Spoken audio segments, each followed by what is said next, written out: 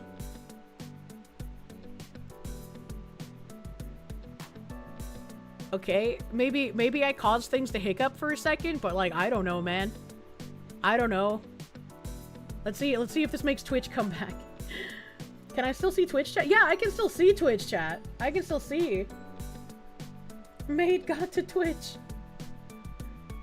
Fuck Twitch, California platform. Life found a way. Twitch is back? Okay.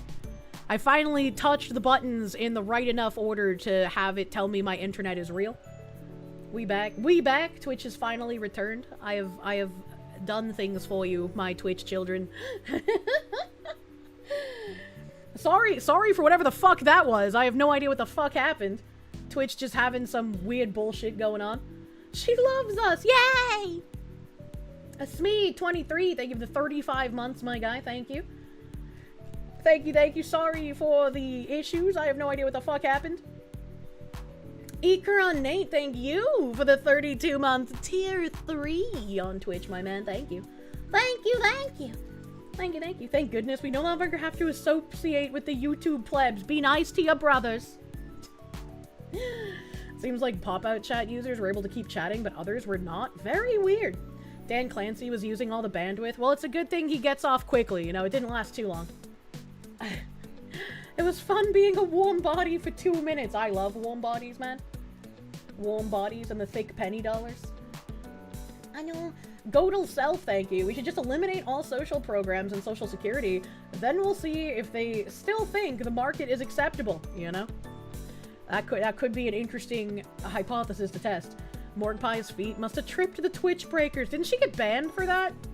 Money Man, thank you for the 8 months of Peru. Thank you. Wastelander, thank you. Oh, I'm offline? Great, I don't have to entertain these plebs, right? Oshi, you're still live on YouTube. The Witcher, fuck me. I don't know what that means. Phoenix DS, thank you for the Canadians. Pretty much on your way to becoming like a Dragon Lord. Mobile in your Ranger Starlink going to be your internet going forward. You have no words left for what you feel needs to happen to China. You're beyond glowing right now, cleaning out the house. Oh, that just reminded me. I needed to remind my dad of something. Hold on.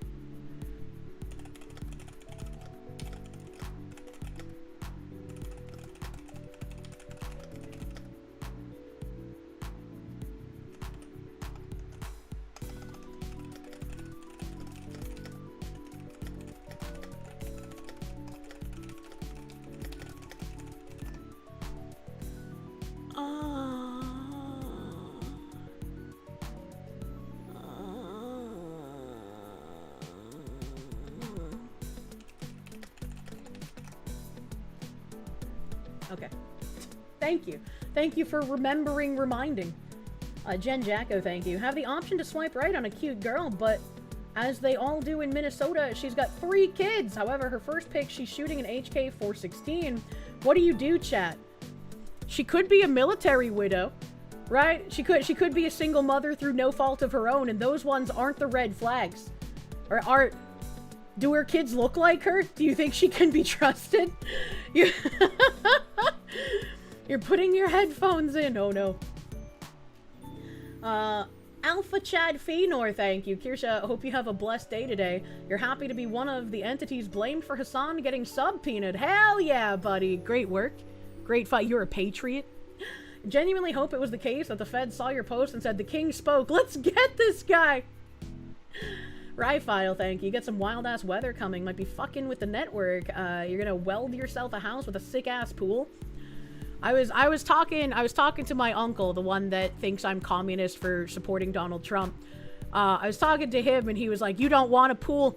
You don't want a pool. Whatever you're paying in electricity right now, when you get a pool, that pump is gonna make your electricity bill double. Pools take so much electricity. And I was like getting scared because I was like, oh, if my electric bill doubles, like, I don't know if I can afford that, buddy. Like, the electric bill's already insanely expensive as it is. If that bitch doubles, there's gonna be a problem. He's not wrong. Fuck. Fuck. That's not good. Those are the absolute worst sorts of right-wing people. The ones so right-wing they agree with leftists, but for even more insane right-wing reasons. I still am flabbergasted at, like, how many people immediately descended upon me to call me, like, a Jewish Israeli slave when I said that the US needs someone like Rupert Lowe. They're just like, we have him, he's Donald Trump. It's like, Trump is not going to be president forever. Like, maybe I worded it in a way where people thought that I was, like, discounting, like, Trump's existence entirely, potentially. But it's like, I've been, like, yeah, Trump has done a lot of good things, and then a handful of things that I criticize him for, because I did not like that he said or did those things. I know, it feels like Rupert Lowe is, like, the natural progression from there, right? Trump existing kind of made people wake up to the fact that, oh, maybe we don't have to lay down and let ourselves get killed. And then, like, the UK is far worse than we are, so having someone out the gate start talking about being a little bit further to the right of Trump makes sense. And it's like, it was Rupert Lowe who first started talking about remigration, and then after that was when our White House and our department, I don't know if it was the Department of Justice or somewhere else, but one of our departments also made, like, a long thread that I read on stream about it. And it's just like, instead of fighting over who may or may not be right-wing enough, couldn't we just agree that, like, Donald Trump has done good? Hopefully Rupert Lowe will also do good. He hasn't had a chance to be elected yet. So we don't know. He could just be another Nigel Farage saying the right things and lying. I don't know. He hasn't been put in a position to show us yet. We're so back. Obama's third term has ruined a lot. That guy probably does think Donald Trump is going to be president for the rest of his life, and that's a good thing. Trump talked about remigration in 2024 long before Lowe. I have not heard Trump say remigration. The first time I heard that by a politician was from, like, Lowe's speech. And then, like, when we had our department and then our White House tweet about it, I was like, this is like a massive window shift here, making it something safe to talk about. Because people on the left have been trying to say that, like, remigration is, like, a far-right conspiracy racist thing. And it's like, it's absolutely not. It does not matter what your skin color is. If you have come here fraudulently, if you have overstayed visas, if you're here illegally, if you have done harm to this country, if you hate being here but you want it here to loot it, you can get the fuck out. That is the nice solution. Could not talk about it without being compared to the Great Replacement Theory and being labeled a crackpot. Yeah, absolutely. Absolutely. YouTube and skipping, you're getting your Foxy in 5-second interviews today, or intervals. You might need to refresh, because we just had like an internet hiccup thing. I don't know if it was, like, specifically Twitch or my internet, because it just crashed, but big or small, deport them all. This is why she needs a himbo, a pool boy. Oh my god, I would love a cabana boy. Let's fucking go, dude. Magnet Man, thank you. Question, do you think we could ever get a legit competitor to YouTube? No. Or would the government have to force Google to break up first? It's crazy how many YouTubers hate this platform but can't leave. It's the same with Twitch, right? In my opinion, at this current juncture, Kick is a better platform than Twitch. They're actually responsive when you have problems. They fix things when there are problems. The Kick stream that I had the other day that wouldn't end and I couldn't do anything about it, and it was like a 36-hour stream. Like, my analytics are fucked for a while until that stream drops off of my analytics. But I also got an email that was like, you know, we caught this, it was phrased in a way of like an abuse of the creator program, but I was also told you didn't do anything wrong. Like, it was our website's issue, so like there's nothing to worry about. But I still got the email being like, you're not going to be paid out for the stream. And obviously I have charts of my analytics, and I was like, hey, I think it's kind of unfair that I wouldn't get paid through the partner program, you know, the warm body penny dollars for the like 3 hours and some change that I was live for. And they were like, yeah, that makes sense. We'll make sure to get that portion paid out to you. You have the statistics, we have the back end. We're gonna do that. We're gonna make sure you're not treated unfairly. That would never fucking happen with Twitch or YouTube. Not in a million fucking years would Twitch or YouTube do something like that. Kick is just far and away the better platform for creators, and I'm going to probably say for viewers at this point as well, considering the chat experience is almost equivocal to Twitch. And so it's just like, I could not really see a better platform than Kick popping up at this point, and yet Twitch is still the de facto place to go. Because discoverability is better on Twitch. People being able to find your channel and then go to your other channels is better on Twitch than it is on Kick. Creators are going to go where the people are. And Twitch and YouTube have zero competition as far as that goes. They have established themselves as the de facto titans in their areas. There needs to be more accountability for platforms and how consistently they screw over creators. There does, but how? How would we do that? If you lose partner, even unjustly, YouTube yoinks your money, many such cases. Yeah, it's absolutely ridiculous. Are people of anime still oppressed on Kick? I have not had any anime racism issues from Kick staff since that time that it happened before. I've not had a single issue since then. So it must have just been a couple unruly fucking staff members at the time. Brain hurt, foxwoman noises. Make brain no hurt, please. You like Twitch because your chats are more likely to be read, but holy crap, the video player is dog water. Yeah, back when I was just dual casting instead of multicasting, my advice was to chat using the popped out Twitch chat, but watch on YouTube because it had a better player. Trapper Scout, thank you for the beaties. Good morning. Happy Memorial Day yesterday. Go for broke! We're fucking flailing around, brother. Joventino Via, thank you. That weird-ass Twitch cat is outside again. Killer Space, thank you. A big mad at Alberta Premier for standing with Canada and pushing the referendum, denying us a vote. You're done with dictatorships. It makes me think of, like, how everybody overwhelmingly in my country wants voter ID and none of our fucking spineless politicians can actually get it pushed through somehow. And then also in Massachusetts, where everybody there voted to audit the local government and they've just not done it because who's going to hold them accountable? Like, what is actually going to be done about it if they don't do the audit? Fucking nothing. That's what. Man.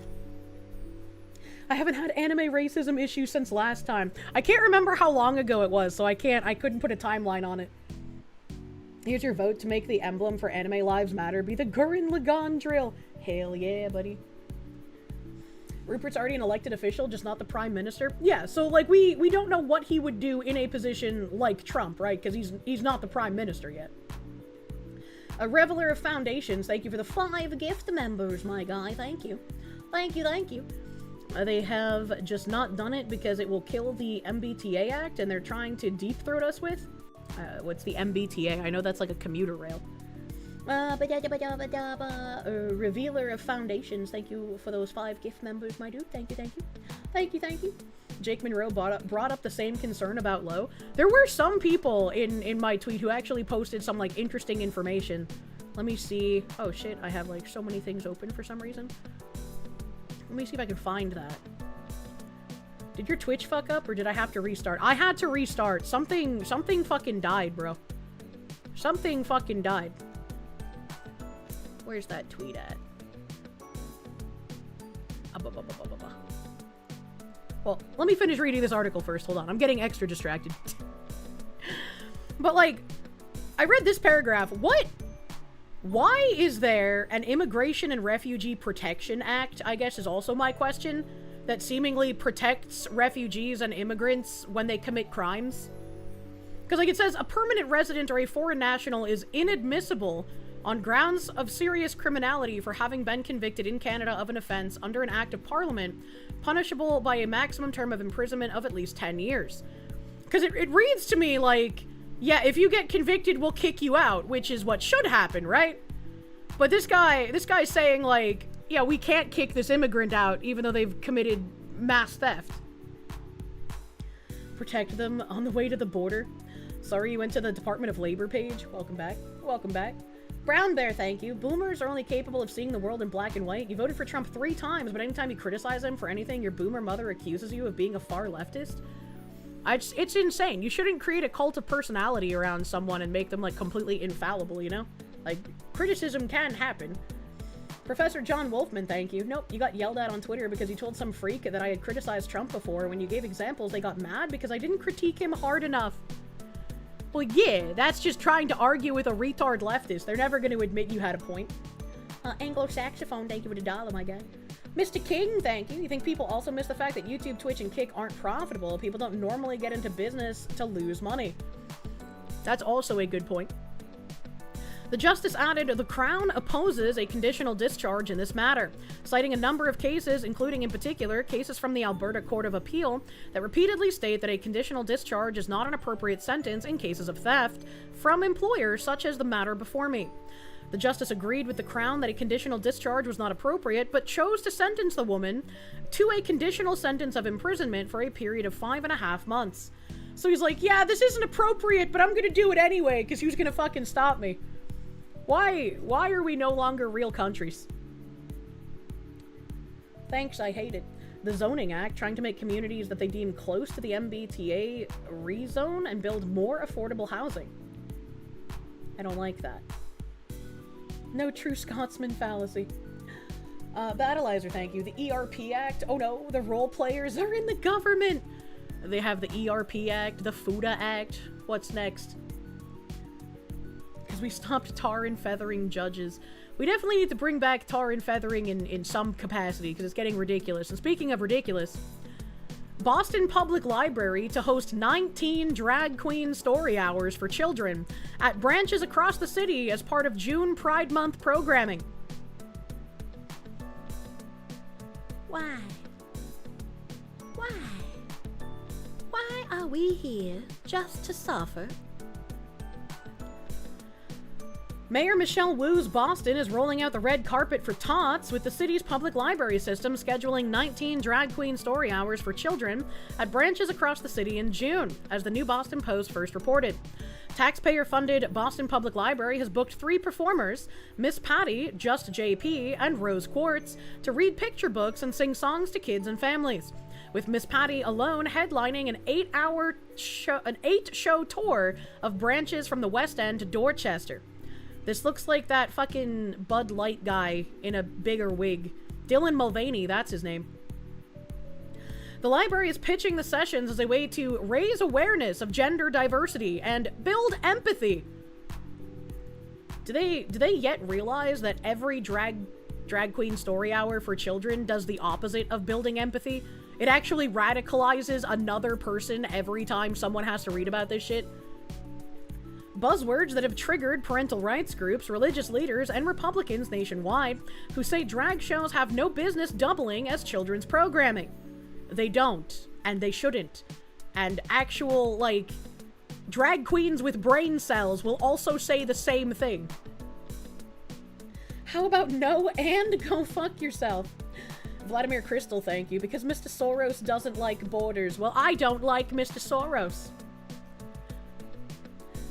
Miss Patty kicks off the month-long blitz Monday, June 1st at the West End branch at 10:30 a.m. Then hits Codman Square, Dorchester, Faneuil, Adams Street, and North End, Lower Mills, and South End Library Park on near consecutive weekdays. Rose Quartz takes Brighton on June 5th, while Just JP headlines a bilingual session at Connolly on June 9th, per BPL's events calendar. More dates at Roxbury and Connolly are loaded into the back half of the month, part of a broader Pride Month splash that includes a screening of Boys in the Band workshops and pride flags flying over the library's historic Copley Square headquarters. Wu, who marched every year in Boston's Pride for the People Parade in a rainbow mayor sash for the cameras, has made LGBTQ+ programming a centerpiece of her city hall, expanding the mayor's office of LGBTQIA2S+ advancement that coordinates the city's broader June Pride calendar. Imagine my shock. I wonder how you would even get somebody as entrenched of a communist as Wu is out of her position. El Rojo Grande, thank you for that gift sub to the Ultra Fatty, thank you. Thank you, thank you. John in English, thank you. Seriously, Rose Quartz, you'll forever hate Rebecca and Steven Universe. They've done too much damage to the youth. Yep, I had that exact same thought. Artemis Kane, thank you. They say you can't be gay and homophobic. You say, look at what you're giving me to work with. True and fucking real. It's not that hard to remove communists. In a peaceful manner, it is.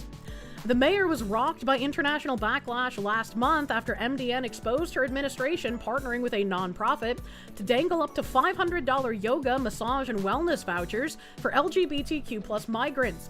All while City Hall was $100 million in the red on its $4.8 billion budget and slamming homeowners with back-to-back double-digit property tax hikes.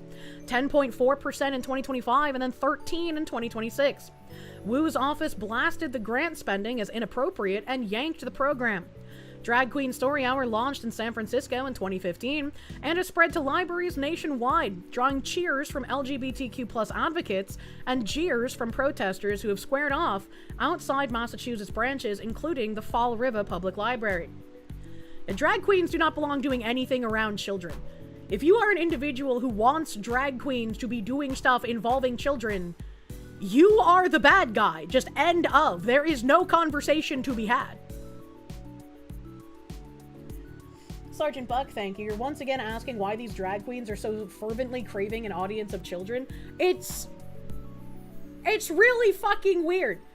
Like, I feel like the couple of drag queens who have come out and been like, no, this is inappropriate. Being a drag queen is inherently rooted in sexuality. This should not be something that kids are watching. Those are, like, actually intelligent. That makes sense. The drag queens who agree to take on this stuff, it's just like, what the fuck is wrong with you? What the fuck are you doing? To train the next generation of kids to be accepting of degeneracy? I fucking guess so. I fucking guess so, man. It's basically the equivalent of asking porn stars to do this. You know? I mean, with the Fansley booth not being in the 18+ area of Ofkai, where children are able to be, and then 13+ are able to be without a guardian if they have a consent form signed, that's kind of looking like what it is. It's just like, it doesn't matter if there's not going to be any 18+ stuff in the main hall. The fact that a Fansley booth is there and going to be pipelining people to the Fansley website where they will see pornography is the problem. If you are a pornographic website selling pornographic content, you should not be in a main exhibitor hall that has actual children at it. I like the people who are just like, well, I only saw like 10 children so it's okay to expose 10 children to this? You have like a number of children you're okay with being exposed to pornography? Like, what? In my opinion, VTuber conventions should just be de facto 18+. There should not be minors at a VTuber convention, end fucking of, in my opinion. But if you're going to allow them, anything 18+ needs to be put in its own area after hours. I don't care if they make less money, that's where it should be. Offguy's open to all ages, kids under 13, yeah. They're open to all ages. It's under 13 that has to be accompanied. Over, like, 13 and older, you can get a consent form signed by your parents that allows you to walk around unaccompanied. Remember when the gay choir sang about coming for the kids and then at least 55% of them were registered offenders? It's also tiresome. It's the same with furry cons, but worse in many cases. At least with furry cons, they start throwing around shitty diapers and then they get blackballed from ever having a convention again. So, like, that problem sort of solves itself if they just can't have cons. I don't want to see that happen to, like, VTuber stuff. I don't know what hotel Okage is at, now that I'm thinking of it. How do I read more chats? Also, Kirsche Yapmax says, well, looking away from chat, you know? What? What do you mean, how do I read more chats? There's no way that I physically can. As shitty was literal, not figurative, wasn't it? It was literal, unfortunate. You're saying we need to Pavlov Okage staff into throwing diapers? Well, that's not gonna happen. How many instances of kids being taken advantage of by these weirdos does it take for parents to push back? That's a great question. Next question. And then, we had some stuff coming out of California, going from one coast crazy to the other coast. Karen Bass saying you can drop off your ballot at voting centers and drop boxes throughout the city. Voting early is easy. Even babies for Bass agree. Babies? Hey! Hello, everybody! All right! We're on the countdown! On the countdown! Just one more week! One more week! Let me just thank you so much for all of your support. Anyone who supports Karen Bass is a communist. Like, there's just no way around that. Nobody else would support this woman who did not give a single fuck about tons of homes burning down and then making, like, weird business trips to Africa. You cannot convince me that there's any person that supports her that is not a flavor of commie. I know you have been walking precincts, you've been making phone calls, you've been over there at the headquarters, because we're gonna bring... They even got Filthy Frank paid as an actor in the audience. This to home base and win, right? I even have the babies on my side. Babies for Bass. All right. You're never too young. Hi, Joy. Thank you. Babies for Bass.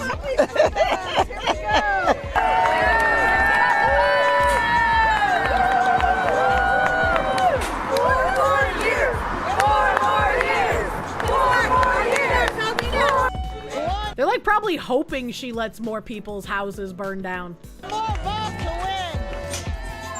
One more vote to win. All right. There you go. Done. Well, I have to say that you should vote today. Fill out your ballot, hand it to your postal worker, or come to a voting box like this. We have a few days left in this election, and we are going to take it to victory. My right ear's being assaulted. Well, you know, that's just the volume of the government. And, Spencer Pratt quote retweeting that, saying, Karen Bass just violated election law here. She is so accustomed to breaking the law with no accountability, she even filmed herself doing it. Those days are over. We just filed a formal complaint for illegally gaming the election. We must protect our democracy. Electioneering within 100 feet of a ballot box is against the law. Soliciting votes at a ballot box is against the law. These clear violations show a reckless disregard for the rule of law and our democratic process. Someone in a position of power should be especially respectful of our democratic laws. But this is just emblematic of Karen's mafia-like regime. It's rules for thee, but not for me. Here's the formal complaint we filed this morning. We will uphold the rule of law and our democratic norms. Enjoy your conference calls with your lawyers, Karen. Lloyd Brown Bear, thank you. You've never understood what it does for politicians to shove young children into their messaging. Like, look, this kid who at best reflects their parents' views and at worst has no idea what's going on is on my side. It's just another, like, emotional hook, right? Because, like, women will see, oh, look, they're nice to babies. They have to be a good person. Let's vote for them. Crazy that U.S. elections are more than a single day long. Yeah, a little bit. Matt Larson, thank you. If LA keeps her, then they have no right to complain. You know? Ryfile, thank you. Ballots full of big bugs. Flawless victory. Do not. A-Leaf, thank you. Why is there Ooga Booga music playing? What? The babies are present so the politician can harvest loosh mid-speech. I don't know what that means. Vladimir Crystal, thank you. Karen Base, massive voter fraud alert. True. True and fucking real. B Jammin', thank you. You know, at every anime convention, they didn't start showing adult until 10 p.m. on Friday, and you had to get the same wristband that let you drink. Like, there's no issue, and it's part of con culture having, like, 18 plus stuff there, right? It's always been a part of cons, but it's always been in its own section.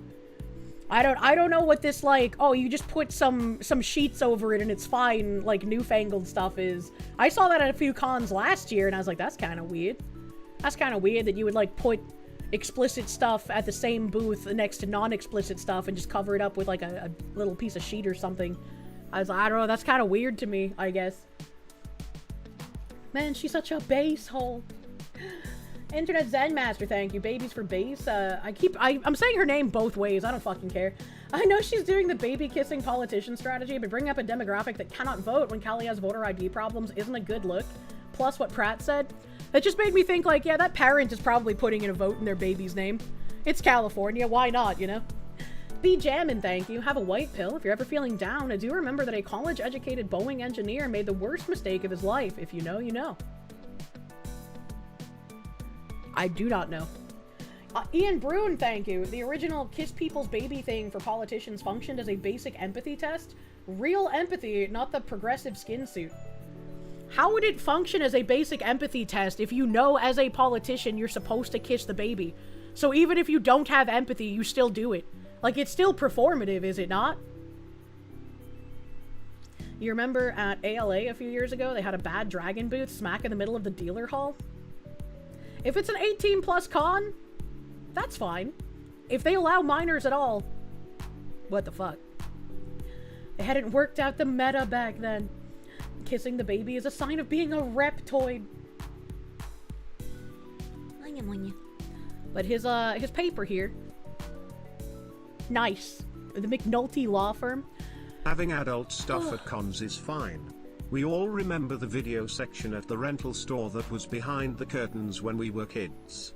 Just do that and keep the kids out of it, you freaks. That's why the, like, 18 plus areas have all been, like, later in the evening. I don't see the issue with keeping it that way.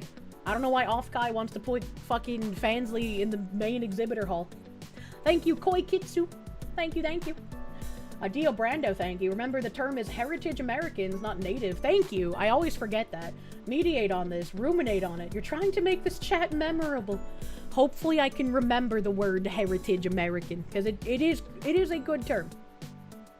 You know, one Boeing engineer got fucked to death by a horse? What? Was Mr. Hands a Boeing engineer?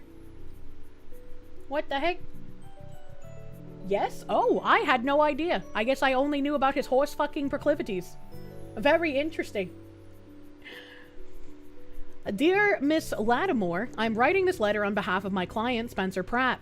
This letter constitutes a formal complaint and demand that your office immediately investigate and take all appropriate enforcement action against Mayor Karen Bass for apparent violation of the City of Los Angeles Election Code. On or around May 25th, 2026, Karen Bass flagrantly violated State of California and City of Los Angeles election laws by engaging in illegal electioneering. While this formal complaint focuses on a violation of city law, note that due to the seriousness of this issue, a similar complaint has also been filed with the State of California.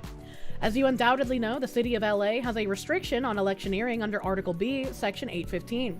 Within 100 feet of the entrance of a polling place or location where voters are voting, no person is permitted to engage in electioneering, soliciting votes, or speaking to voters on the subject of marking their ballot on Election Day. This includes a prohibition on encouraging or advocating for a specific candidate, or disseminating related information. Electioneering includes 1. Displaying a candidate's name, likeness, or logo. 2. Displaying hats, shirts, signs, or stickers containing this electioneering information.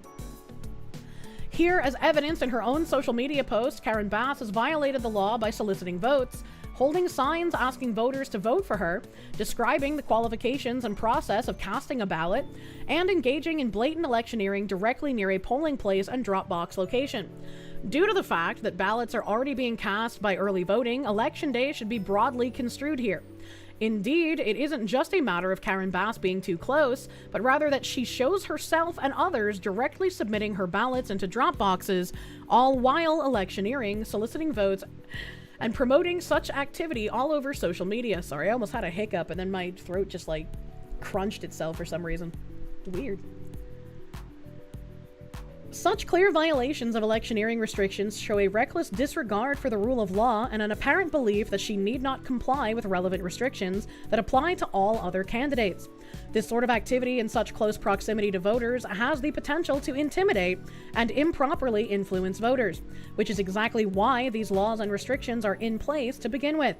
What good are these provisions if not enforced? Angelinos deserve better, and we respectfully insist that you not only investigate these clear violations of the law, but prosecute these infractions to the fullest degree. Very truly yours, Apita McNulty. And so, yeah, hopefully it'll be looked into. But like Spencer said, someone like Karen Bass is so used to breaking the law, they just record themselves doing it, literally having no fear of any consequences because there's never been any for them. It'd be very nice. It'd be very nice if they actually started having consequences. Quenches, by the way. Internet Zen Master, thank you. As a Washingtonian, you apologize for the national embarrassment involving equestrian carnal activities and a Boeing employee in the city of Enumclaw. You know and remember far more details about Mr. Hands than I do. I just remember he was a goofy guy that got fucked to death by a horse. And it makes me wonder, how come he can get fucked to death by a horse? But, like, other people haven't died. How is it that there's not, like, just dozens of people dying from this? We filled our grandma's ballot and dropped it off for her average Democrat voter. True and fucking real. True and real. Others have died? Have we just not heard about it? I would like to read about being fucked to death by a horse. That seems like a regular segment that could be entertaining. You don't want to know the details.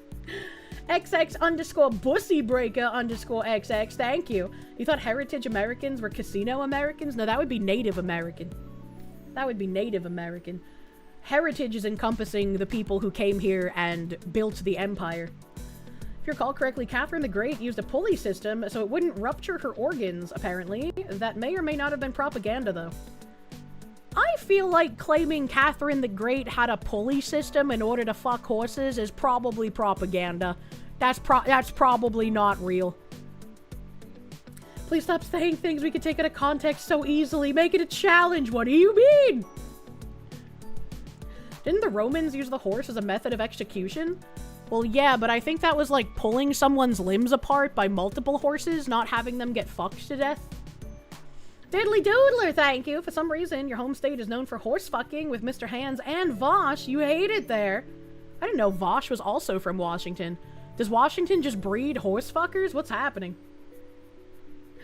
The Catherine the Great urban legend is just that. Jesus Christ. You learned about this when reading the Mr. Hands thing, but there's a rubber gasket that goes partway down the horse to stop the rod from entering too far in. But the gasket was not there when Mr. Hands tried it, so his organs ruptured and he died. Why is there a rubber gasket that is used to put on the horse penis so that the horse penis doesn't kill the human when it fucks it? I feel like that shouldn't be something that exists. Why are people like this? Yes. Because if you don't, it kills the human. But why is the human getting fucked by a horse in the first place? That's what I'm saying. So you don't end up like Mr. Hands, obviously. I feel like if you are willingly getting penetrated by a horse, you probably should end up like Mr. Hands. But that's just like my opinion, man. A literal stopgap measure. Thanks, I hate it. You're getting a vigorous spanking because you've been a bad girl. Lloyd Brown Bear, thank you. If memory serves, Mr. Hands has some sort of injury to his nervous system, making sensation difficult, which simultaneously motivated him to seek out equine companionship, and may have led to him not noticing his own injury in the act until it was too late. What the fuck? Let's be real, that horse did the world a favor, probably. Why are we talking about Mr. Hands? Someone super chatted, like, subtle Mr. Hands reference that I didn't get because I didn't know he was a scientist, I guess assuming that I wouldn't know who Mr. Hands was. I don't know how you could be someone with my level of cursed internet knowledge and not know something as, like, base surface level as Mr. Hands. Don't think it's the horse's power and not exactly the length and size that would kill you? It's probably a combination of both, but, like, I don't want to specifically find out. Let's not do scientific trials. What you want to know is how many people died before they decided to make a rubber cock ring for horses? That shouldn't exist. That should not be we should not be making horse fucking safer. What? Make horse fucking disembowel you again. Like, what? I love how I brought this up while you were eating. You're unfazed, but disappointed. You'll be able to eat through anything after coming to my stream. Ryfile, thank you. Mr. Hands went the distance. Brown Bear, thank you. Careful, Kirsche, your horse fetish is showing. I think you're retarded. Maybe you need to re-listen to the segment. A new meaning to horsepower. Stop it! Stop it. And we got a Paul tweet here that I thought was nice. Someone who's retarded said, "Why are white people so insecure about black folks graduating LMFAO?" And Paul said, "Why am I upset they're giving people credentials they didn't earn to bring racial parity in professions through artificial and nefarious means? Because it's going to kill a lot of people! This doctor ripped a baby's head off during delivery." And he posts a screenshot of an article that says, on July 9th, 2023, Jessica Ross, 20, went into labor with her first child, according to the family's lawsuit. The baby became stuck during delivery due to shoulder dystocia, a complication where the baby's shoulder is lodged behind the mother's pelvic bone.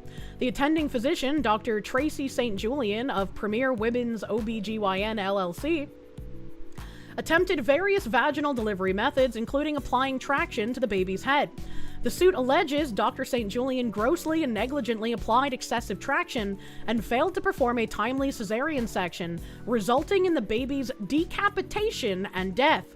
The baby's body and legs were ultimately removed during an emergency C-section, while the head was delivered vaginally. The parents, Ross and Trevion Isaiah Taylor Sr., were not informed of the decapitation until several days after the delivery, learning the truth only from a funeral home.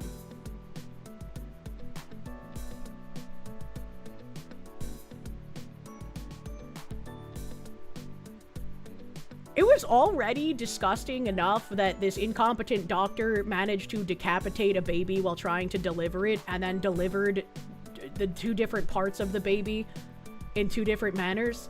But the fact that they also hid that this happened, and the parents didn't even learn about it until a funeral home told them. I hope these parents get so much money from this hospital that it has to fucking close down. I'm glad we are having a comfy conversation about men being disemboweled by horse cork and strategies for ameliorating the risks inherent to such equine frivolities, and not the stressful and disgusting electoral politics. This cool baby beheading. This is something that absolutely should bankrupt this hospital. It should shut the fuck down. If you are a hospital hiring these incompetent doctors, you probably aren't worth your salt for anything, so anyone going there is just putting themselves at risk. Trying to dodge the lawsuit that's coming. The lawsuit claims that hospital staff attempted to conceal the manner of death. When the parents asked to see and hold their baby, they were only allowed to view him through a glass window. The infant was tightly wrapped in a blanket with his head propped on top of his body to obscure the decapitation. Hospital staff discouraged the family from seeking an autopsy and suggested cremation instead.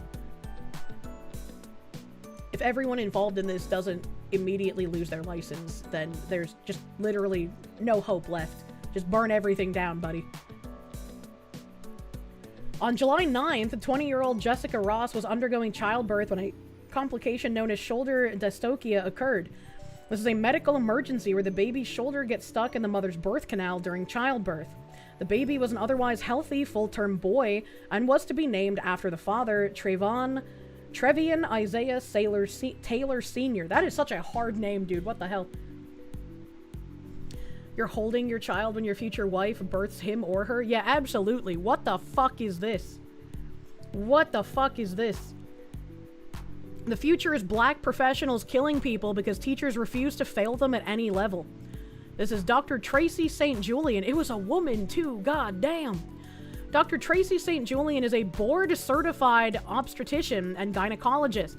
She has been practicing in the Atlanta area since January 2005. Dr. St. Julian is also a certified robotic surgeon specializing in the treatment of uterine fibroids and abnormal uterine bleeding. Her undergraduate training was performed at Prairie View A&M University, for which she received a BS in biology with a minor in chemistry. After graduation from college, she worked as a laboratory technician at Baylor College of Medicine in Houston, Texas.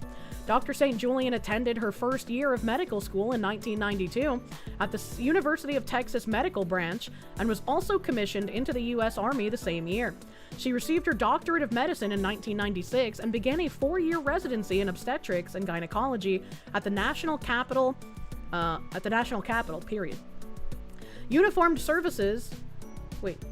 That's not a period. That's a mark on my monitor. At the National Capital Uniformed Services at Walter Reed Army Medical Center in Washington, D.C., and Bethesda, Maryland. Dr. St. Julian was assigned to Womack Army Medical Center at Fort Bragg after completion of her residency in 2000.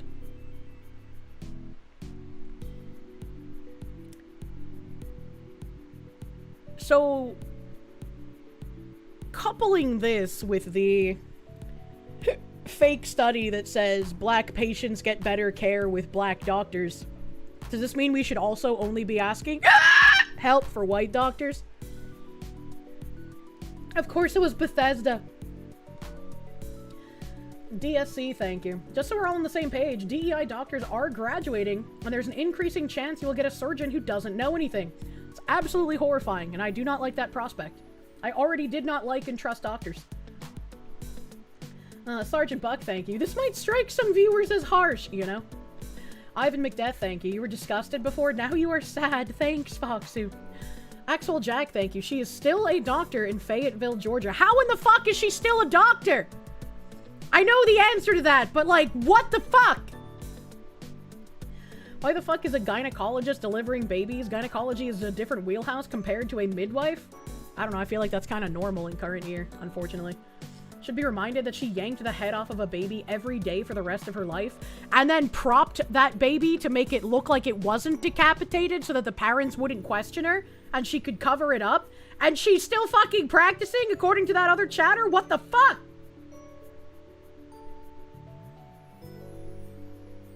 What the fuck? Matt Larson, thank you. They literally did the thing from Dumb and Dumber. But in a movie, it's funny. In a not movie, it's not funny. Magnet Man, thank you. You thought we peaked with the death by horse molestation bit, but baby decapitation is actually a much worse sentence. There are things that Thanks, I would Kirsche. like to say that would land me in jail if I'm a UK or CAD citizen, so I must refrain. I hope that thing sits behind bars so she could never practice medicine ever again. How in the fuck is she still a doctor? How in the fuck has she not had her license pulled? What are we fucking doing? Why do we have to live like this? I just like any dog. That doctor we were reading about at the beginning of stream also should not be able to practice medicine ever a fucking again. The Canadian fucking Dr. Death guy. Small Nyanta, thank you. Thank you, my guy. It's fucking infuriating. How the fuck isn't she at Leavenworth?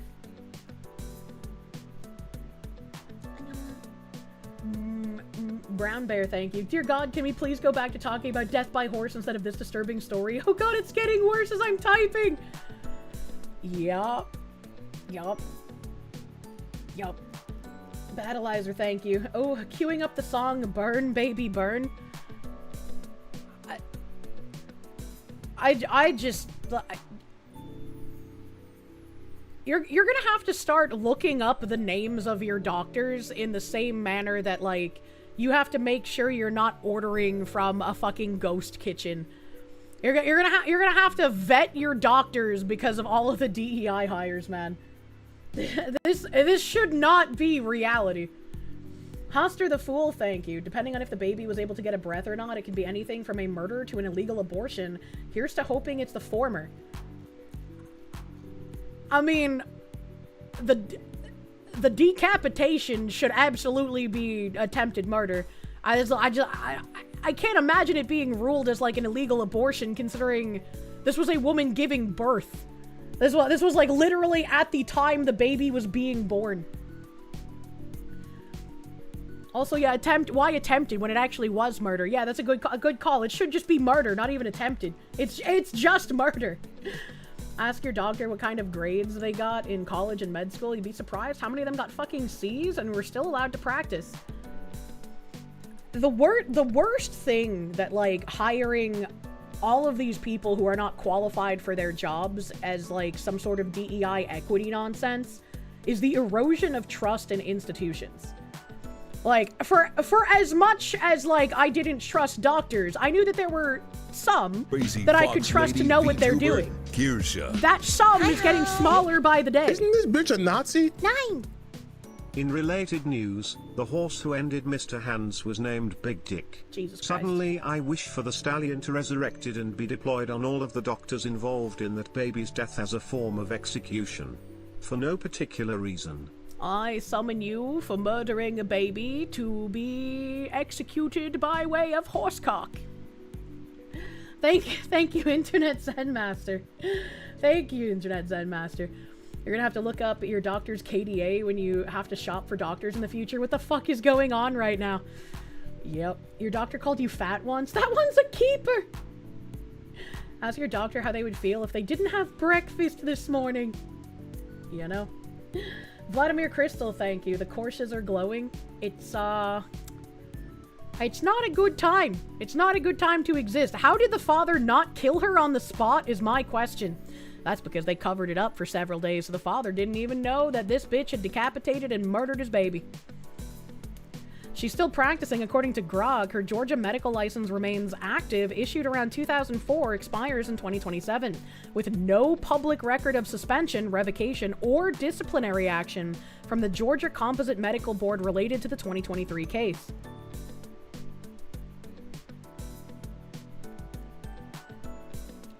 Foxing. You know what they call the medical student that finishes last in his class? Doctor. Brent Wolfe, shut up! I know you're right, but I hate it! And also, thank you. Thank you, Brett Wolfe. That father would go full apeshit, as any normal functioning father would. It's possible that if the father would have killed her, he may have gotten a reduced sentence due to temporary insanity. I think that would depend on his race, though, right? Like, if he was white, he probably just would go away forever. Again, Georgia doctors are the worst. My Korean gynecologist was pretty sweet until he decided he was no longer going to do stuff for regular biological women.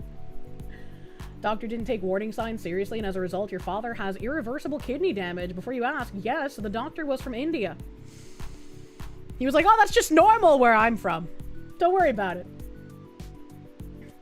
Star Phoenix, thank you. Well, slap my butt and call me a firefly. Gonna glow. Jesus Christ. Starship Troopers said it best. Violence has solved more conflicts than any other. Look at their names and guess. They were a black couple. Where's Black Lives Matter to talk about this, huh? Wow, that's crazy.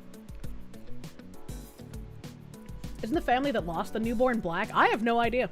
I have no idea. I guess with a name like Trevion Isaiah Taylor, maybe? It breaks your heart? Yeah, it's fucking disgusting. This doctor should not be practicing. Absolutely should not be practicing. There's no excuse for that.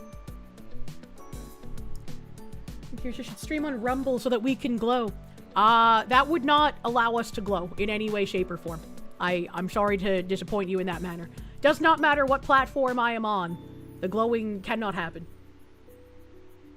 Walk into the gynecologist and hear, turn your head and cough, right? Well, I'm not entirely sure what's going on with this, so if you guys have like a super source that I could look at, but I saw this tweet. Kei Urana, the creator of Gachi Akuda, has deactivated her X account after online backlash and harassment from some users. This happened only hours after the manga won 3 awards. The situation started after Urana reposted a fan cosplay video on Instagram. Some criticized the post while others defended her. Urana also blocked several users who were attacking her. Before leaving X, Urana said the ongoing chaos was affecting her creative work and mental focus. She ended the message by saying, catch you somewhere else. And this person posted a collage of a bunch of the unhinged retards harassing this woman. And they did the exact same thing as the unhinged retards harassing me, which is to turn her name into KKK. So they're calling her KKK Urana, And it's just like, at what point do you not realize you are the bad guy? You are what you are trying to call other people. You are obsessed with race, and you must insert any kind of grievance anywhere you can, to the point where you're even calling a Japanese woman KKK. Like, you have completely lost the fucking plot. Seeing her series has some pretty good black characters. These morons don't know what they're talking about. Oh my god, is that what that tweet was about? There was some fucking retard who made a tweet that was like, if you're going to have black characters and black culture in your work, then you need to consult with black people to make it authentic. And it's like, shut the fuck up. Shut the fuck up. How many Americans do you think were consulted when the Japanese made things like the fucking American guy in Yu-Gi-Oh? Probably fucking none. And I prefer it that way. Become the American the Japanese think you are, buddy. Holy shit. The Gachi Akuda fandom is just a conglomeration of unhinged weirdos. If I have to imagine, it's probably the same fucking Boruto type people that got all angry and pissy and did weird shit to Chibi reviews back in the day, right? Every country in the world belongs to America. They made Guile without any input from America and they got it right. Yeah, absolutely. Holy fuck. They're also calling the trans guy who makes the amazing digital circus KKK. It's just crazy leftists. Why did any companies ever listen to this, like, psychopathic mob? Like, when I just think of how many people have been harmed just in general, mentally, financially, whatever, by these kinds of people, it boggles the fucking mind that any companies took any of these things seriously. Japanese modeled Americans based off of PTSD accounts from their World War II veterans. Jesus Christ. Many companies still do. It's absurd.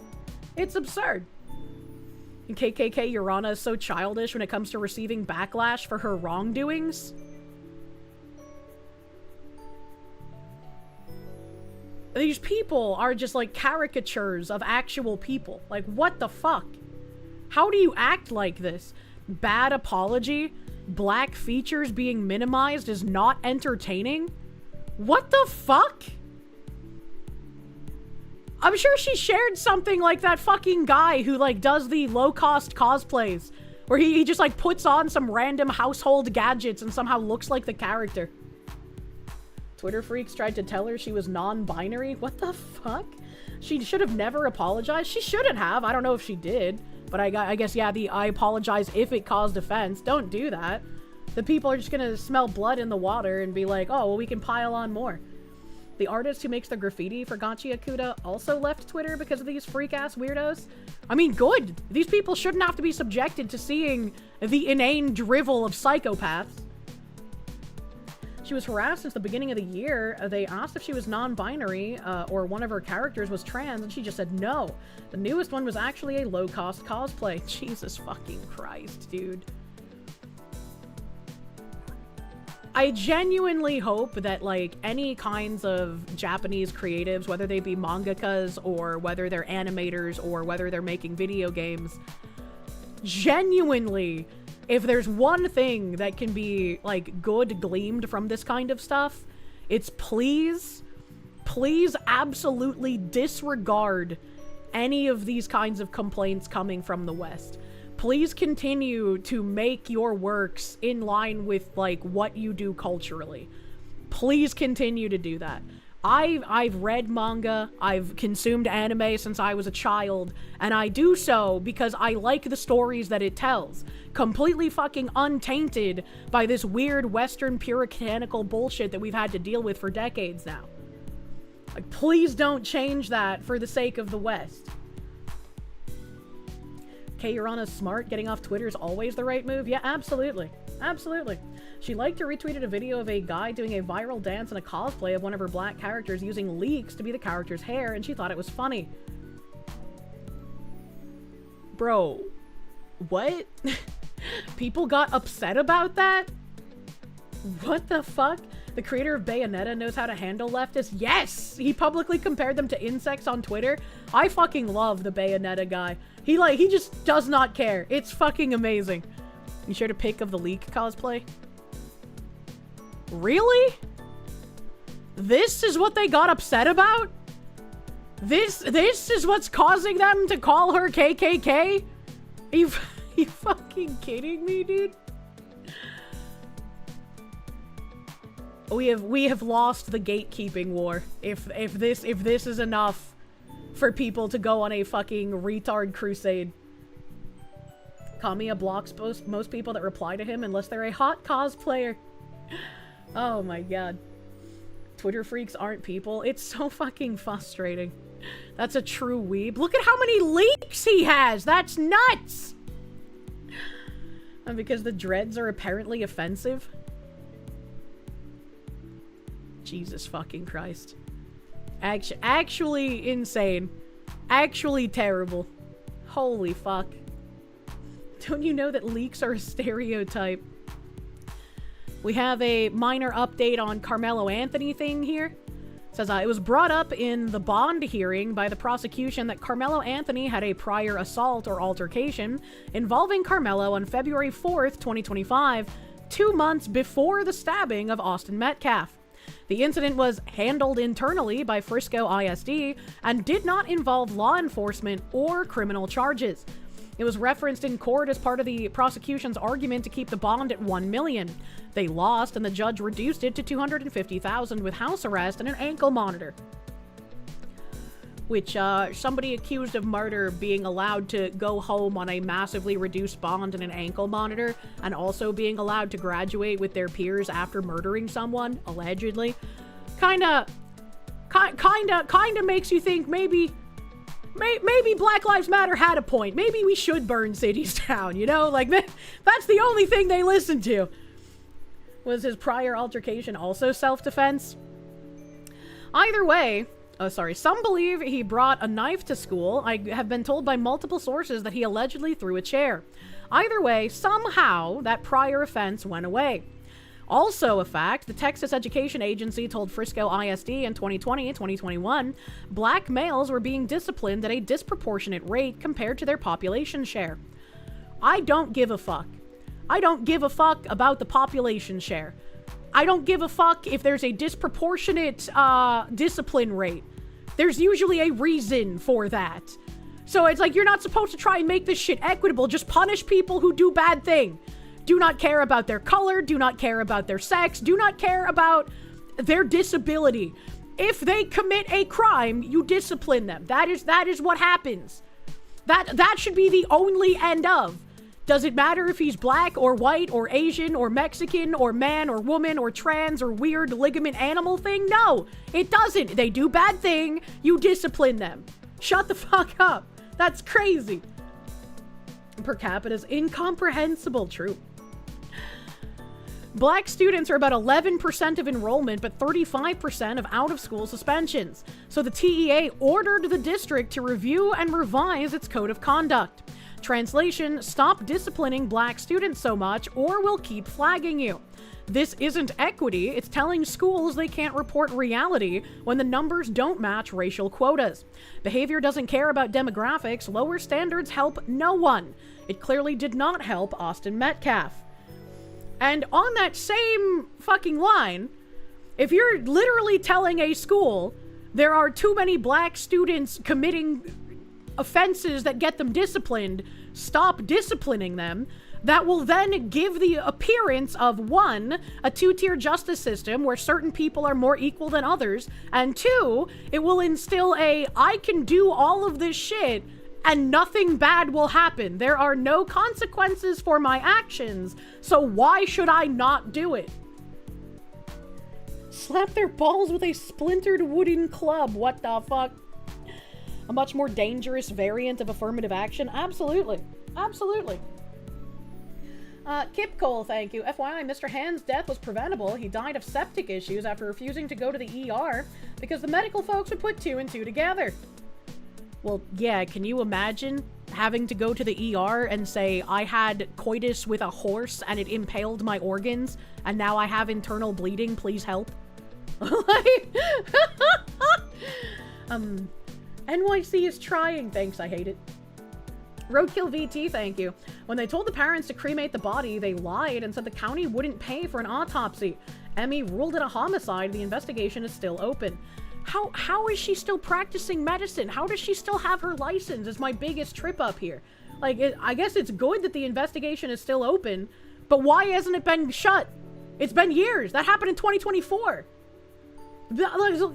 What? What are we doing? A doctor decapitated these parents' baby while they were trying to deliver it, and there's been like zero justice served for it.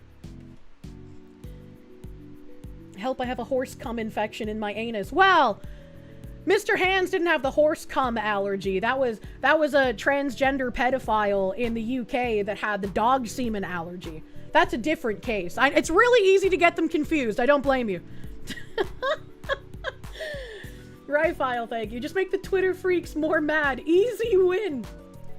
You know, Mr. Melon, thank you. Tourists trying to ruin anime. Always have been. Always have been.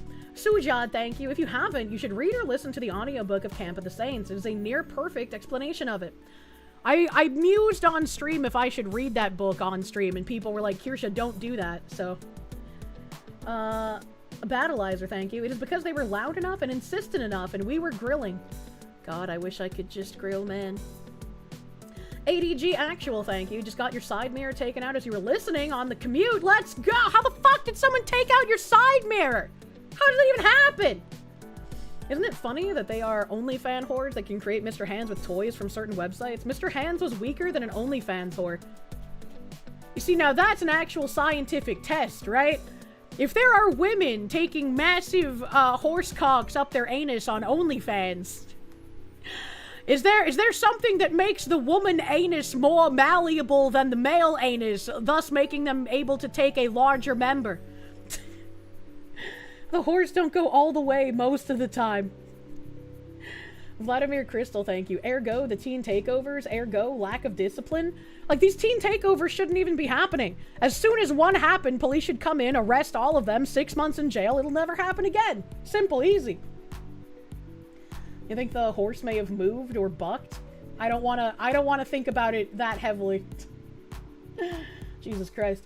What the fuck, Lala, thank you. Back to work for you, but have to say you make less than 40k a year in Vermont. You can make it work. Lower pride, live with friends and family, eat at home, and save for a down payment. It's hard, but not impossible. It shouldn't even be that hard, my guy. Like, it's insane that it's like, oh yes, the best financial advice that you can have as a 35-year-old living anywhere in the country is stay with your parents. As you can save with a house. Like, that would have been great advice for an 18-year-old. But it's crazy how far that's expanded. The hospital covering for the doctor. Think you're right that the hospital should be raised to the ground via the legal system. The whole thing is crazy. 1,000 fucking %. 1,000%. Down payment for a 500,000 rundown shack in Houston. I mean, I'm sure Vermont has some, like, northern cheap property like New Hampshire does, right? Vermont is not exactly a state people are clambering to move to. Silly as it is, the OnlyFans girls' toys aren't quite as big as the actual horse. Even BD's largest aren't quite up to that measure. Really? Bad Dragon's primary market is gay men, and all their toys are designed for anal. It's mostly men buying those horse toys. Yeah, but some OnlyFans whores buy them, right? Oh god, I don't remember her name, but there was like a massive, for its time, dildo created. I want to say this was like, what, 15 years ago? I don't know. It was a long time ago that I saw this video. It was like this chick trying to fit this oversized dildo in her that was like specifically created for this challenge, and it was like the size of a marble pedestal. Like, the head of it was like as big as a human head. It was fucking ridiculous. Yeah, it was blue. It was blue. Moby Huge. Is that what it was called? They're like 3k to 4k square foot houses in Sugarland for 300 to 400k. Can buy them, give you more neighbors. Oh god, yeah, that's true. Middle of the country does have some nice houses for more affordable, but they are still inflated thusly. Were they carried by like 2 guys in the lab? Yeah, they were wearing lab coats. You saw that video? Oh my god, I'm glad so many people remember this video. Battleizer, thank you. You mean the 3-foot Moby Huge? Yeah! I don't know if it was 3 feet, but I'm gonna trust you. Judging by how many women on Book Talk fantasize about being parked by monsters, you don't doubt women saw Mr. Hands and went, it should have been me! You know, I also don't doubt that. Anthony, thank you. Pretty easy. Women are designed to take, the it man, are not. I got some news for you. Women's anuses are also not meant to take dick. I don't think there's any anus that is, like, specifically built and ordained by God to be used as a dick pleasure system. You're thinking of the vagina, my guy, which is not what we were talking about. Big if true! Ryfile, thank you. Brain chip, the troubled demographics. Do not start brain chipping. Do not brain chip anybody. There are quite petite OnlyFan models who can easily take the bad dragon horses. Anatomy can be weird. You know. Internet Zen Master, thank you. Mr. Hands and his co-conspirator. He had co-conspirators? Snuck into the farm of Big D on the night Mr. Hands died. The horse did not consent. Also, Mr. Hands had a cast of his favorite horse's member. Oh, that reminds me of that weird documentary that we watched from, like, before the turn of the century, where they were talking about the men who like to have romantic and sexual relationships with horses. And there was that guy who was like, yeah, I like giving her a maregasm. And it's like, Oh, you remember that? Yeah. Yeah, that was fucking weird. That was fucking weird. And then that guy who was like, yeah, I fucked my horse. She's the love of my life. And then I woke up and she was dead.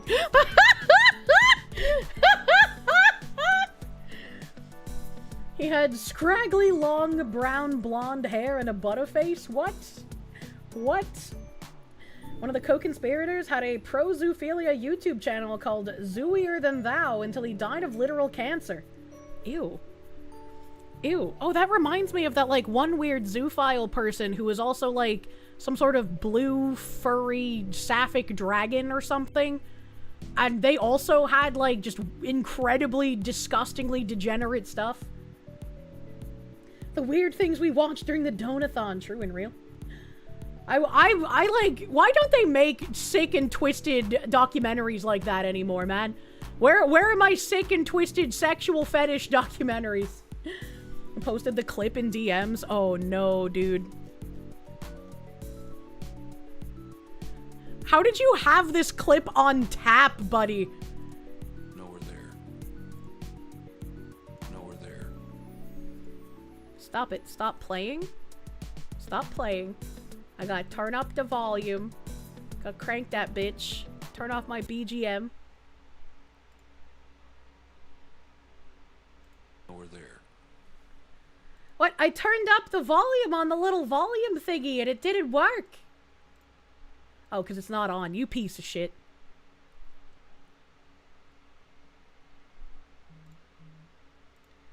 Unmute. Give me volume. Nowhere there. One night we had. It's just not working. It's just not the volume thing to make the volume better. Unironically not fucking working. One night we had. Why is it not working? Let me try to just crank my computer volume. Maybe that will help. Nowhere there. One night we had. I told her I loved her. The next day she got sick. Chat, I was so busy trying to figure out my audio issues. We're gonna play this clip one day, chat. Nowhere there. One night we had. I told her I loved her. The next day she got sick.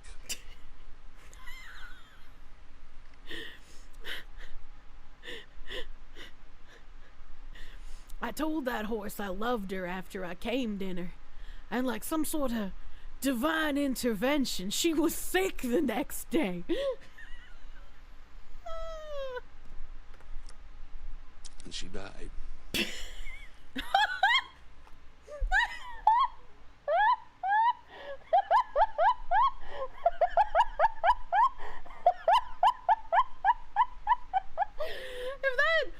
If that is not a divine signal of, dude, you fucked, get help, I don't know what is, dude. please give me more sickening documentaries that make me lose faith in humanity. I need this in my life. And the only thing that makes this cringe and bad is that he fucked it. Well, yeah, I wouldn't be laughing at a horse dying in any other context. But the fact that he's like, yeah, I fucked my horse and I came in her and then she got sick and died. Is like, well, congratulations. Your cock murdered a horse and it should probably get cut off. You know, your smothered laugh actually kind of sounds like a real fox. Oh, fuck, dude. They don't make these kinds of docus anymore because now they're featured on the 11 p.m. news with happy ukulele music. Add Zoo to my Netflix watch list. Is the Mr. Hands documentary? What? If you can brag about having a horse-killing cock, thanks, I hate it. Red Heracross, thank you. Oh, Christ, why did you remind me of this? Vladimir Crystal, thank you. They're trying to make it all legal. I don't want that. Phoenix DS, thank you. Don't look up Kuro the Wolf for Sick and Twisted, or do, because you got away with it and just let the glow move through you. Why do people get away with heinous things? That should not be the case. Patchouli, thank you. Mr. Hanky would like a word. They make far larger than Bad Dragon could ever dream of. You don't recommend watching related materials for your own sanity. Mr. Hanky the Christmas Poo? There's a adult toy company named Mr. Hanky? What? What? Be jammin', thank you. Saw that documentary? Just right height, no bucket required. Haunts my dreams! Oh my god. Sex with horses is perfectly legal in a lot of states. I don't like that. Pre-lit B, thank you. Let it be known that Frisco is a shithole within the DFW metro area. It's one of the smaller towns in the area that you can't get me to visit for fun. I do not know anything about Frisco, so I will have to take your word for it. John in English, thank you. Can God just do lightning strikes instead? You feel at some point you should start handing out lightning strikes. I think we're far overdue for lightning strikes. Present Tetsu, thank you for the CRCs. The poor horse had a degen semen allergy. It's also tiresome. Let me see here. I missed something. Yeah, Diddly Doodler, thank you. That just reminded you of another zoophile in Washington. Not safe for life, but Tim Amoroso is a vile zoophile. If you want fucked up docs, check the Almighty Lolly's re-upload of a doc on him. Be warned, it's a horrible story. Is the original documentary just not in existence anymore? Did they, like, remove the original documentary? Amen, thank you. Watch Jim's vids on Karo the Wolf. The Karo the Wolf name sounds very fucking familiar, probably because I watched Jim talk about them. I do not remember anything about them, though. Rifile, thank you. God sent monkeypox for dudes like this. Yep. Yep.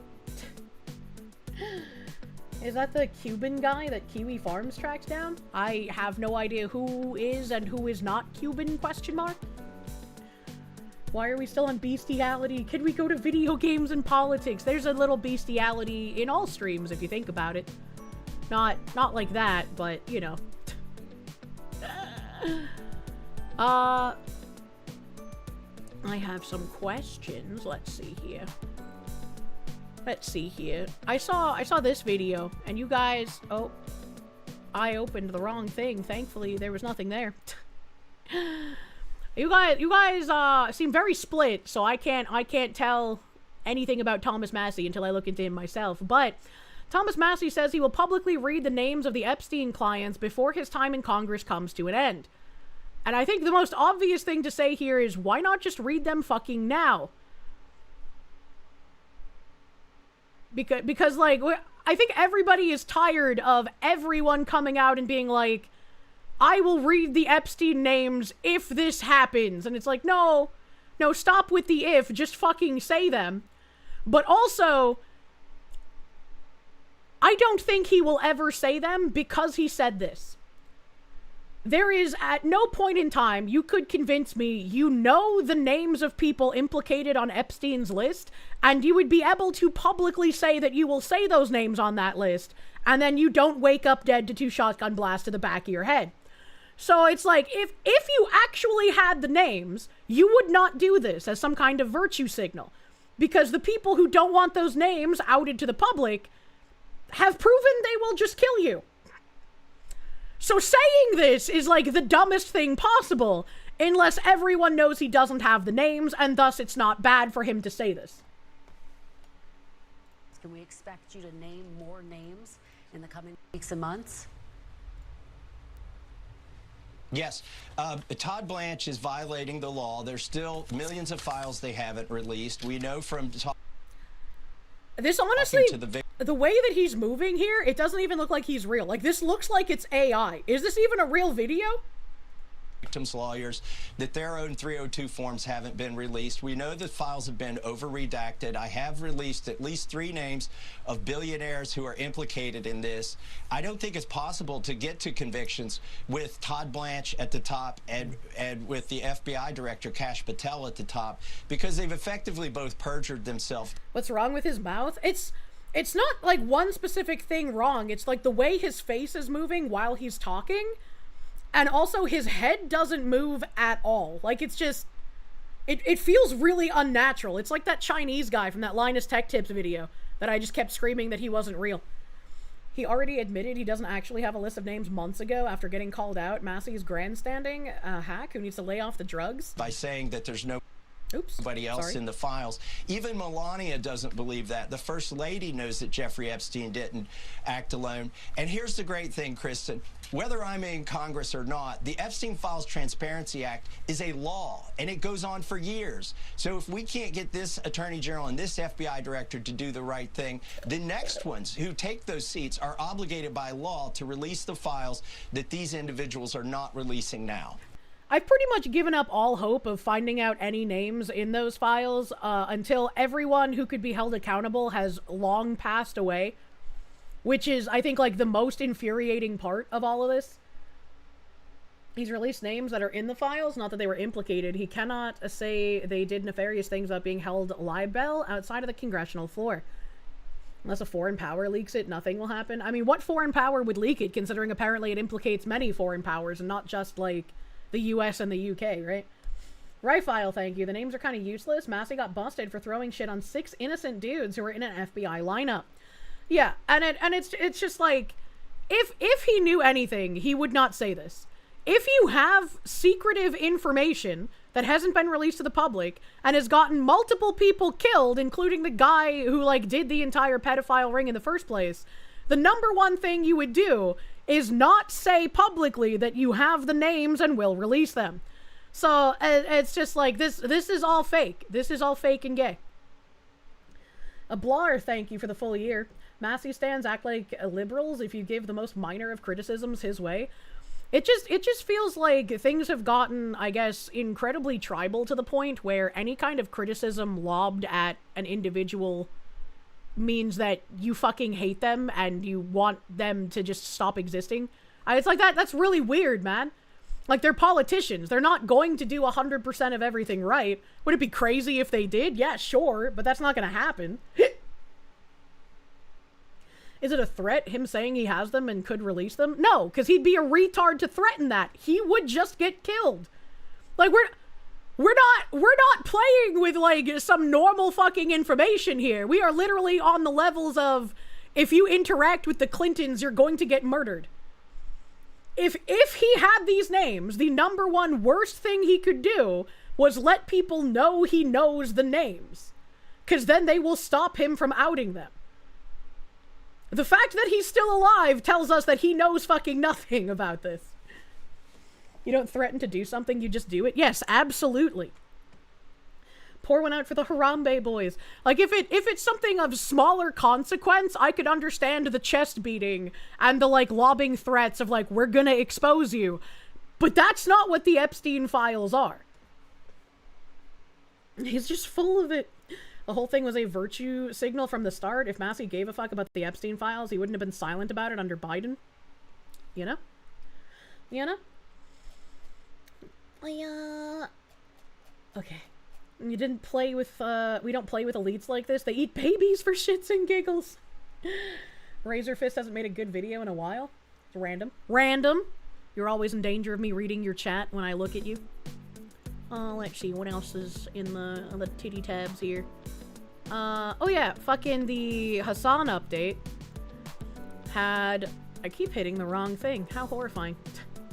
And Oren McIntyre saying, Piker is so stupid. He literally lays out how an oligarch he met with in Cuba is funding a Chinese communist effort to radicalize leftist NGOs in the US. He didn't even bother to cut a deal with the feds. He just blurted out all of his leverage on stream. And he's quoting a tweet that says, on Twitch just now, Marxist Hassan Piker makes an important admission. He says American Marxist pro-China tycoon Neville Roy Singham has funded a political movement in the US. That's a significant characterization. Piker went to Cuba as a part of a convoy organized by nonprofits funded by Singham. As I've reported to Fox News Digital, Singham has pumped $285 million since 2017 into pro-communist nonprofits, including Code Pink, which is also facing Treasury Department scrutiny for possibly violating sanctions against the Communist Party of Cuba.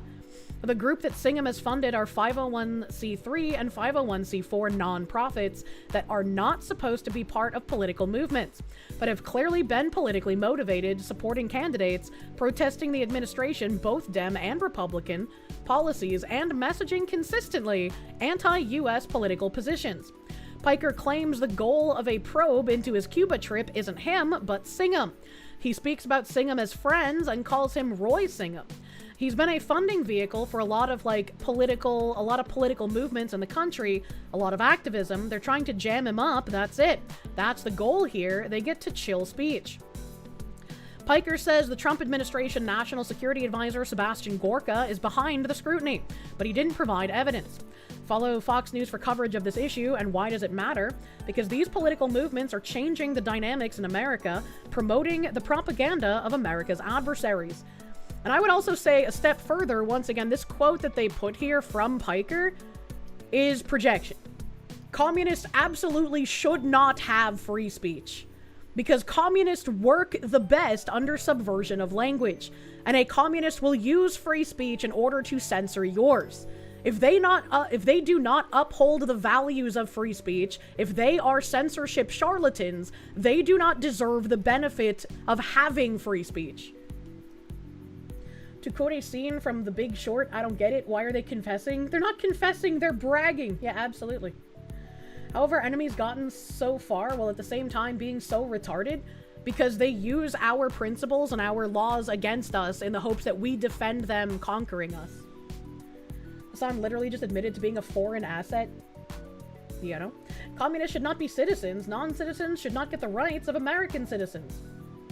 Hoster the Fool, thank you. He looked like he'd been rotted like Hansman. I don't know what that means. Also, you don't have to read it. Sent to Supa earlier. Just want to ensure I saw it. I'm not sure if I did. I missed quite a lot of Supas because it is impossible for me to read absolutely everything. I try my best, but I do miss things. And I am sorry if I end up missing yours. I am lenient. It's great because he's so fucking stupid he can't even use their word games. He just blurts out, yeah, let's off Israel like a fucking moron. He thought that the window moved a lot farther than it had. Ryfile, thank you. Pike a bit of bounce. He fucked up bad. Internet Zen Master, thank you. Worth noting that what Piker is stating is public knowledge. What is baffling is that Piker is throwing Roy Singham under the bus. Commies aren't human. We don't give free speech to apes either. True, but also, I don't think that that is incredibly baffling, right? When you are used to all apparatuses of a system protecting you no matter what you say, you're going to say things that everyone normal would be like, why would you say that? Why would you just come on camera and say that publicly? You'd laugh hard if the trip that gets him, but being a Nepo baby, he'll probably throw money at this to save his ass. I think it's very interesting that somebody who has basically bragged about being an anchor baby is also bragging about his position subverting the US. As like, this is, if there's any poster child for why there should not be, like, fucking birth tourism immigration and birthright citizenship to the US, it's fucking Piker, man. It's the same as Karen Bass breaking laws on camera. It absolutely is. It absolutely is. These people do not know repercussions. They do not know consequences. They are used to being protected and coddled and given a second set of rules to play by rather than what everyone else has to. Hoster the Fool, thank you. Massey looked like Mr. Hands. No! Not like this. Revenant Legion, thank you for the 21 months, my guy. Thank you. Let's listen to the Piker clip. Let's see what goes on here, buddy. Right? It's like totally fucking ridiculous to try and you know. Is this a boomer that recorded it? Why would you use your phone to record your screen instead of just recording on your computer? Okay, all right. To try and stop like the political advocacy of an American citizen. Right? Roy Singham is an American citizen. He lives in China now, and he's a centimillionaire. I think he like has almost $1 billion. Not. I am really bothered by his background because like I can't tell if the lights are offset or if it's the TV being offset, giving the appearance that the lights are offset. But there's something fucking wrong with that wall. And it is triggering my autism. Sure how much money he has now, but like he's been a funding vehicle for a lot of like political movements in the country, like a lot of activism, and they hate that shit. Ooh, the it's getting hot in here, tie wiggle. Oh god. Like the American government hates that shit, so they're trying to jam him up, you know. They're trying to hit him on anything and everything they possibly can. The fuck was that? That's it. That's the goal here. That's the broader goal, and it's great from the administration's perspective because I think they get to chill speech, right? They get to say, listen, we will fucking destroy your life if you even think about doing activism against us, right? I mean, it's a much larger goal of the administration, the idea of like counterterrorism initiatives being focused entirely on left movements. That's because most of the terrorism comes from left movements throughout any decade. It's majority leftism. And anytime you say that, they try to trot out the fake statistics that like puts everything in the right-wing terrorism basket. You know, solidarity campaigns and the like. It's not new. This is something that they've signaled that they wanted to do. And this is just the next step in line with that agenda. Maybe they recorded it this way so the lefties couldn't claim it's AI like they love to do with things bad for them. That actually is a smart point. Holy shit. Many Americans are, as I've said over and over again, sleepwalking into fascism. Completely and utterly oblivious that the administration has declared war on anti-fascism. And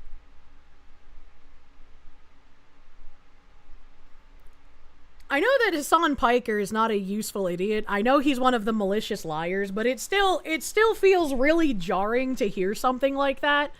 Because it's like, there are so many people that are just going to believe that. That's insane. You only do that if you are a fucking fascist. This is a fascist administration that has decided that some of the telltale markers of terrorism in this country are people who are anti-capitalist, anti-fascist, they say radical transgender activists, and even things as vague.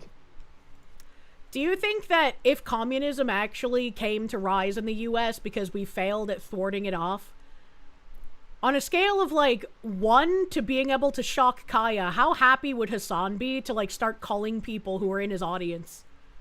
You know? Yeah, the liberals get the bullets too. That captures virtually every liberal as well. Things that are anti-family values. Right? And Sebastian Gorka is behind it, so just so you understand.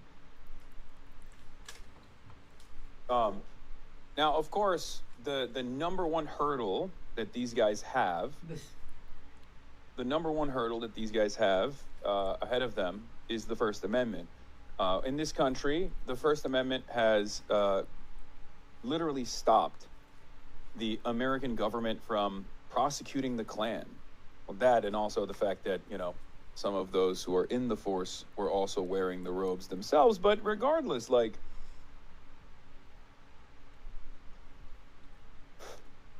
the First Amendment is one of the most important. A communist is only going to tell you that the First Amendment is important so that you will defend them and they can keep trying to kill you. A communist does not care about the First Amendment, and a communist does not care about free speech. Look at his smug little fucking face. He knows what he's doing. First Amendment is problematic, huh? The one who uses it all the time. Rules in the rule book. It stopped the government from actively prosecuting the Klan. Man. I mean the Klan made up by mostly Democrats? It's the part they'll always leave out. Burgeoning authoritarians require an excuse to implement their policies. Terrorism, even when they commit it, is a very good excuse. Battleizer, thank you. With Kaya being a 10 on that scale, he would be a movie Bob levels of happy. It's like a 15 out of 10. It's also tiresome, man. Spaz Cow, thank you for the 2 fucking years. Thank you. Thank you, thank you. Pneumonia. Hassan can't live without being some sort of icon. He is 100% a cult leader. Doesn't care about the words he says. Very true and real. Very true and real. Zenik, thank you for the czars. Hassan is not a communist. He is an Islamist preaching communism as a gateway to bring about Islamic rule. Remember, Russia trained the Islamists. I see Hassan talk about communism far more than I see him talk about anything to do with Islam. So I'm not entirely sure about that. And fuck Woodrow Wilson. Holy. Let me see. I wanted to get to...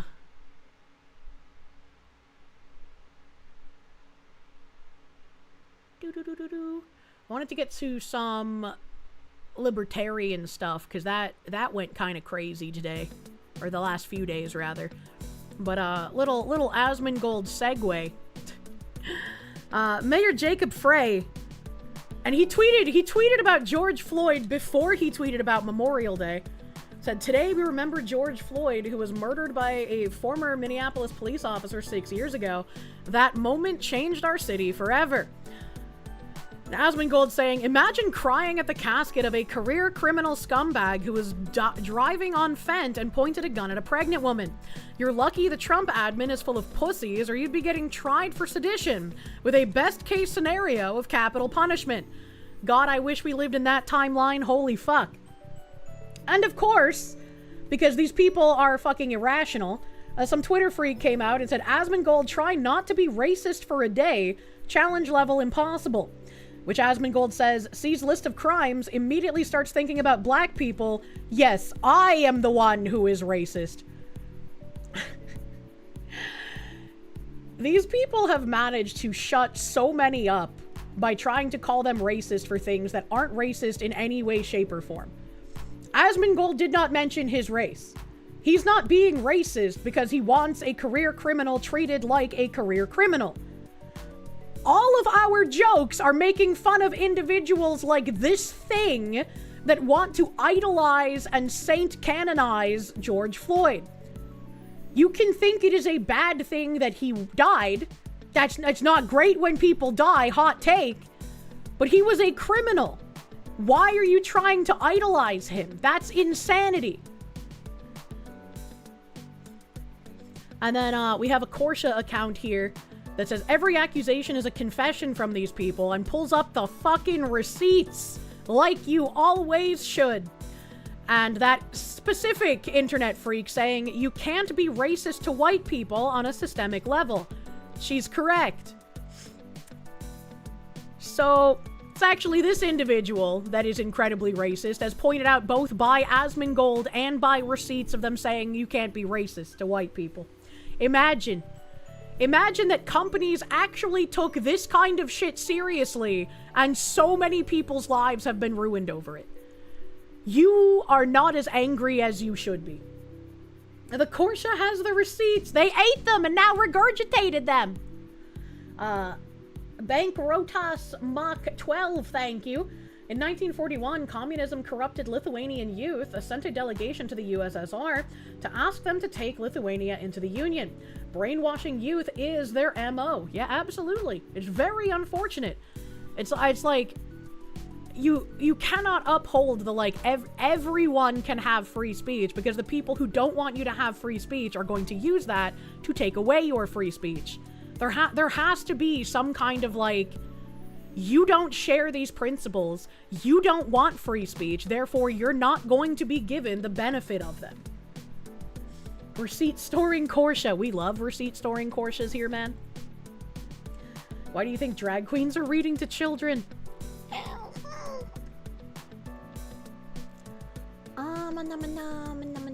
Where is it here? Oh yeah. This was, somebody mentioned that the lady in the Feeding Our Future thing got like 41 years or something, the white lady. Minnesota watched a Somali man walk free after a jury convicted him of stealing $7.2 million in taxpayer money. The jury called the evidence overwhelming, and the judge overturned the verdict anyway.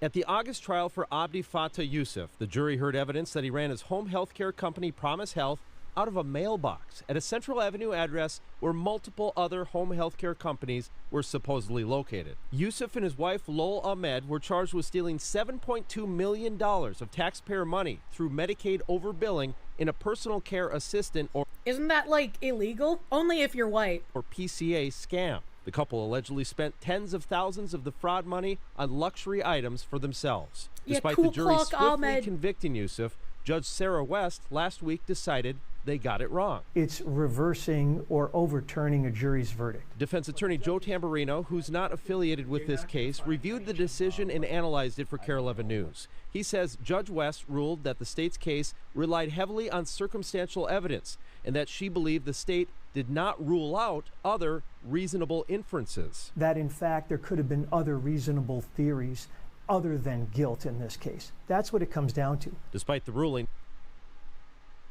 Maybe we should start hiring and firing people based on race.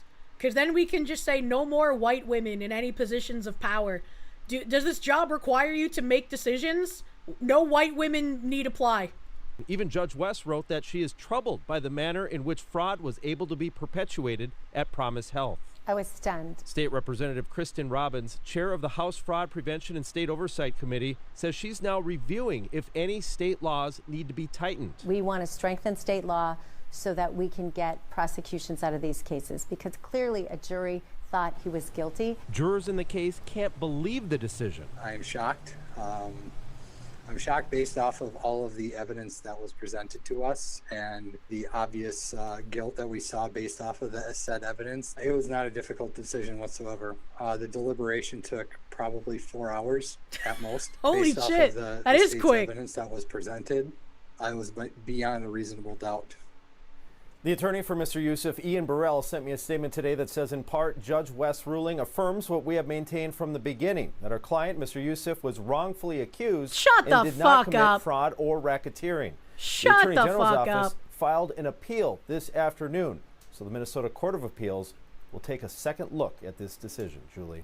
So, Lou, did Mr. Tamburino, did he have any kind of emotional reaction? And this is pretty stunning. This does not happen. Yeah, he leaned towards the idea that this was kind of a one-off and that it would have a good chance at appeal. But the worry is that there's so many other cases just like it where somebody's in the exact same position as Mr. Yusuf but is charged with fraud.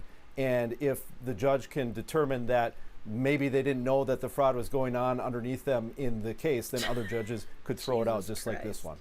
All right, do you know how quickly the Court of Appeals would take this up? He bought mansions and expensive cars, but he had no idea the fraud was going on. He wasn't part of it. Oh my God, it's all so tiresome, man.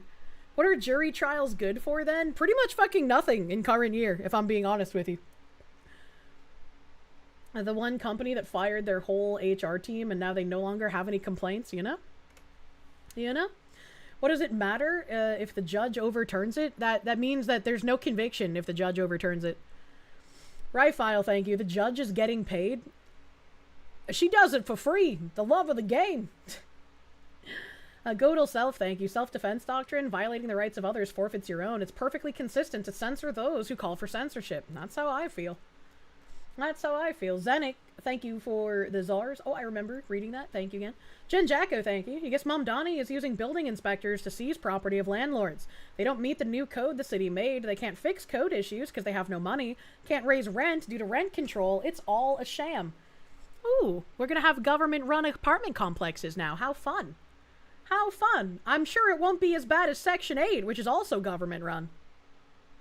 Bukele got it right. Arrest the judges. Yep. Yep. It's kind of exhausting calling for accountability for judges and just seeing how much worse they get day by day. When will we have this? Prosecution supposedly seeking an appeal of the overturning. I mean, I hope that the appeal goes somewhere. But I don't know how much faith I have, man. I don't know how much faith is able to be put on this. Also here, before I get into the silliness. I don't know what this means, but this seems kind of crazy. The National Committee Finance update. The RNC has 123.9 million cash on hand, whereas the DNC has 14.4 million cash on hand. How? The RNC also has $0 of debt, whereas the DNC has $17.5 million worth of debt. So the DNC is actually in the negative when it comes to cash on hand, whereas the RNC just has $123.9 million. What? How does this happen? What the fuck? Almost like the DNC is spending their money on things they keep denying and calling right-wing rhetoric. You would think there'd be less spending with US aid defunded. You would think that after the SPLC was caught funding extremist groups, they would have stopped spending money on that. So what's going on here? US aid was truly a loss the Dems could not handle. Truly. Family friend tried applying for Section 8 in Mass and she was told, no, sorry, those are only for illegals. You don't qualify. Fucking absurd. I believe it. Now, all that debt is from funding the 24-hour protesters. I was just like, what the fuck? How does this even happen? How do you be that irresponsible? And somebody asked Grok, is this real? And Grok said yes. According to the latest FEC filings through April 30th, 2026, the RNC reported 123.9 million cash on hand with zero debt, while the DNC had 14.4 million cash on hand and 17.5 million in debt. What the fuck? Being conservative versus being liberal with your money. Truly. It's almost like one party has better fiscal responsibility. Imagine. And then, the Libertarian National Convention happened recently.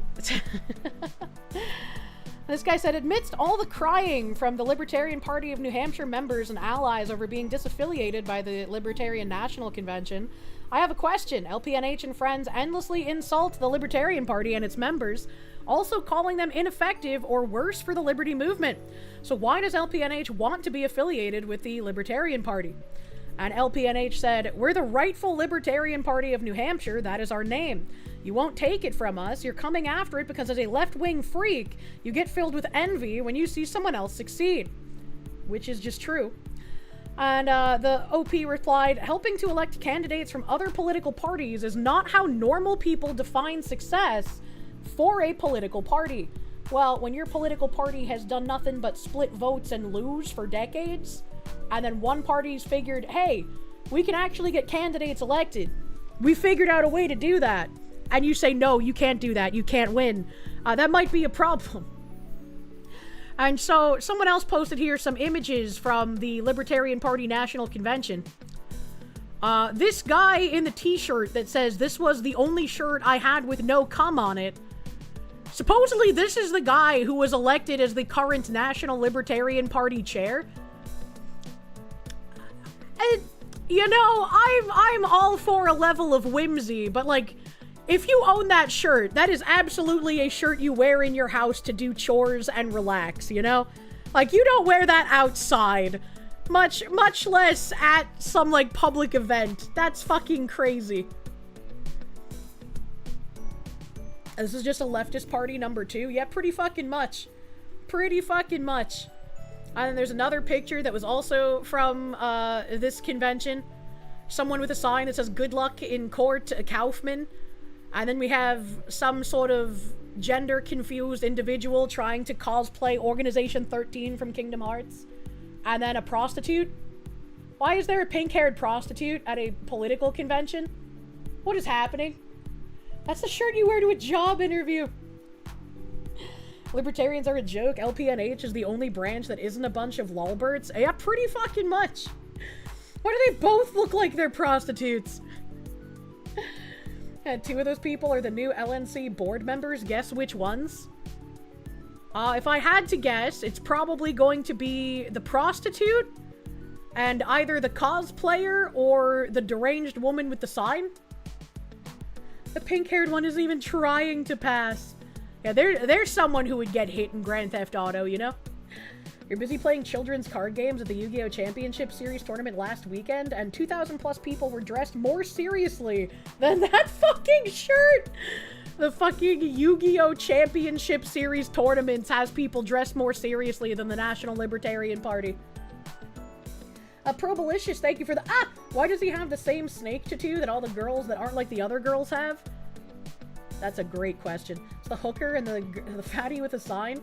Fatty with a sign got slapped for stealing posters and such. Oh, that was her in that other image? That's crazy. Jen Jacko, thank you. You have a UFO shirt for doing chores that says, "Get in, we're doing butt stuff." You know? Apparently this happened at a previous Libertarian National Convention. I can't imagine why nobody takes the party seriously. I can't imagine why lolbertarians have the reputation that they do of being incredibly unserious people. That pic is all that people remember. And then, I don't know if this was from this year or not, but you have some guy dressed up in a woman's swimsuit looking like a gremlin. What the fuck is wrong with these people? Have a little decorum, I fucking beg. Imagine if the only pic you ever saw of the DNC was John Fetterman drooling while speaking. Or those interns having gay sex in the Senate. Why must you desecrate my second monitor? You know? The Libertarians never beating the allegations.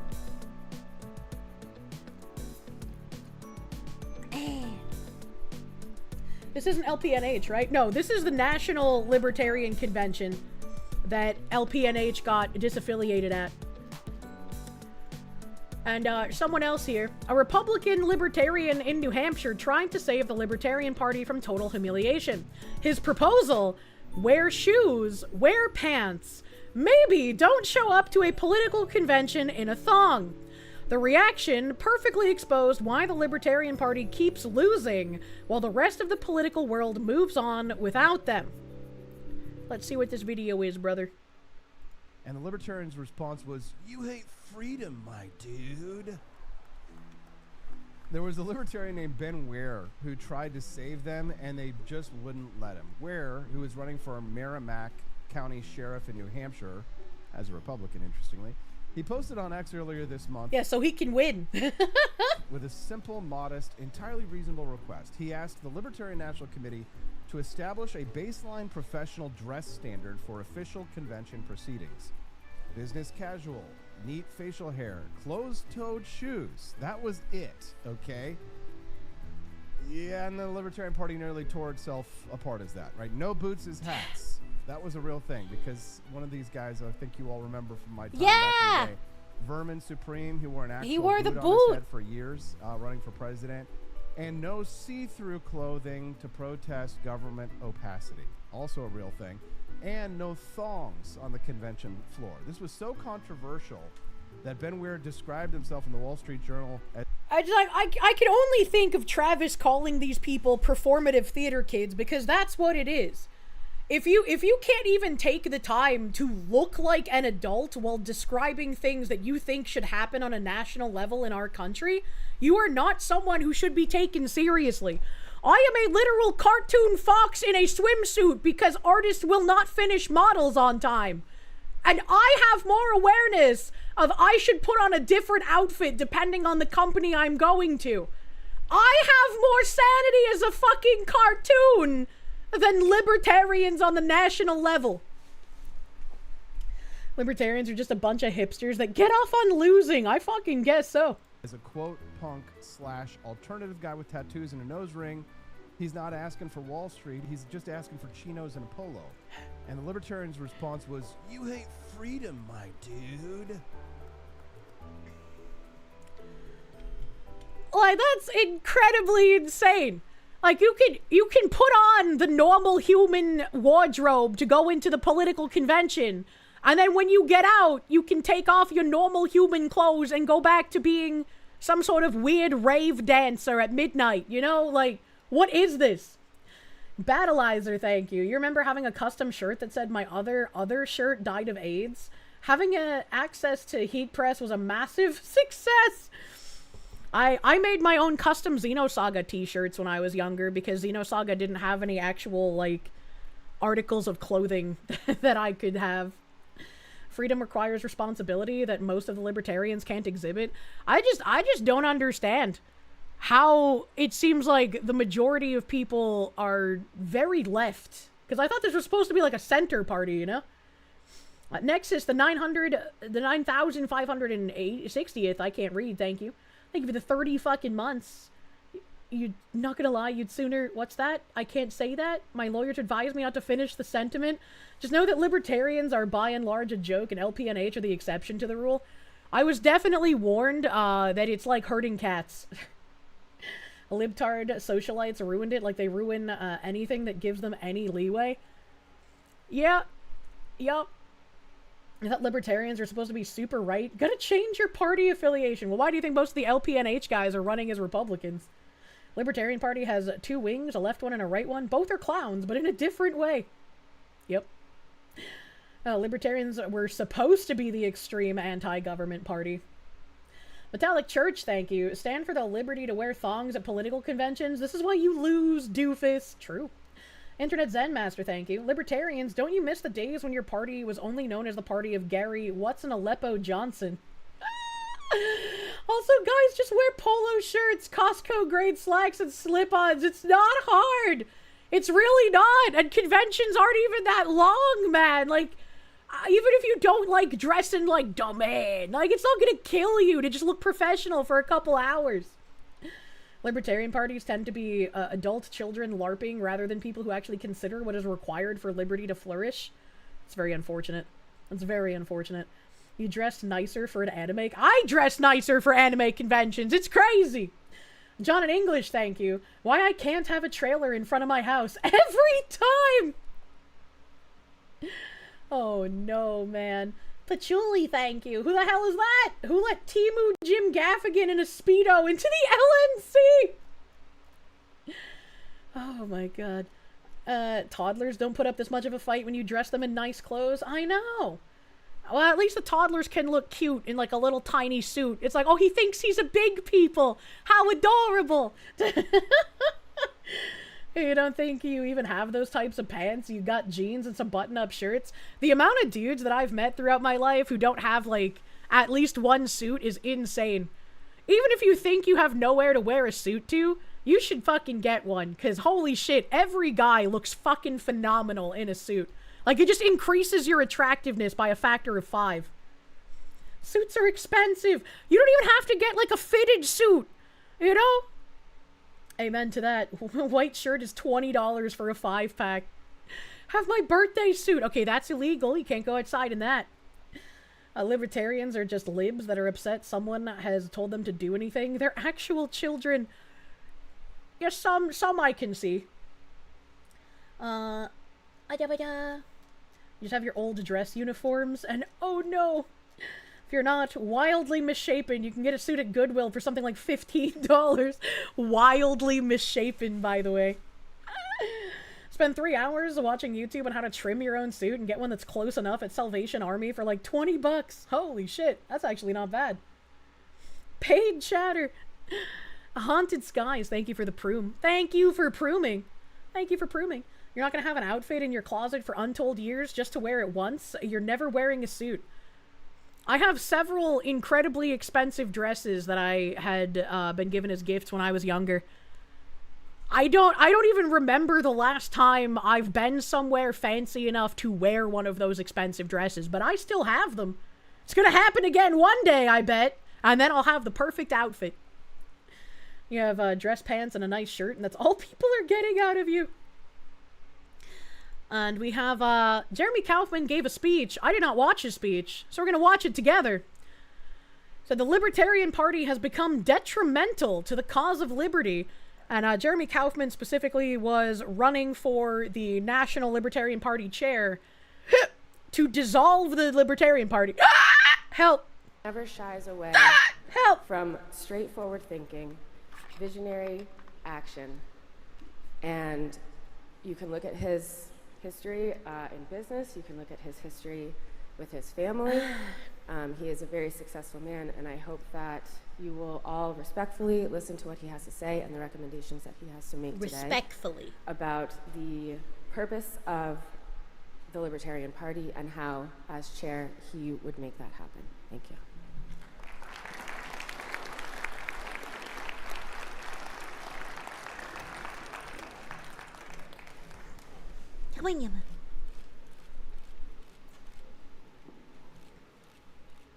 Hello, everybody. Hello!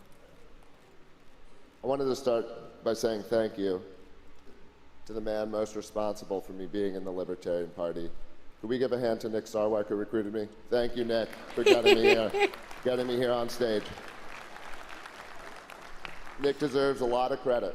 Apparently, Nick Sarlacc Pitt, whatever the fuck his name is, was a, like, lefty libertarian that got angry at the Free State Party in New Hampshire and said that the Free State Party is hostile, and so he moved to Colorado or some shit.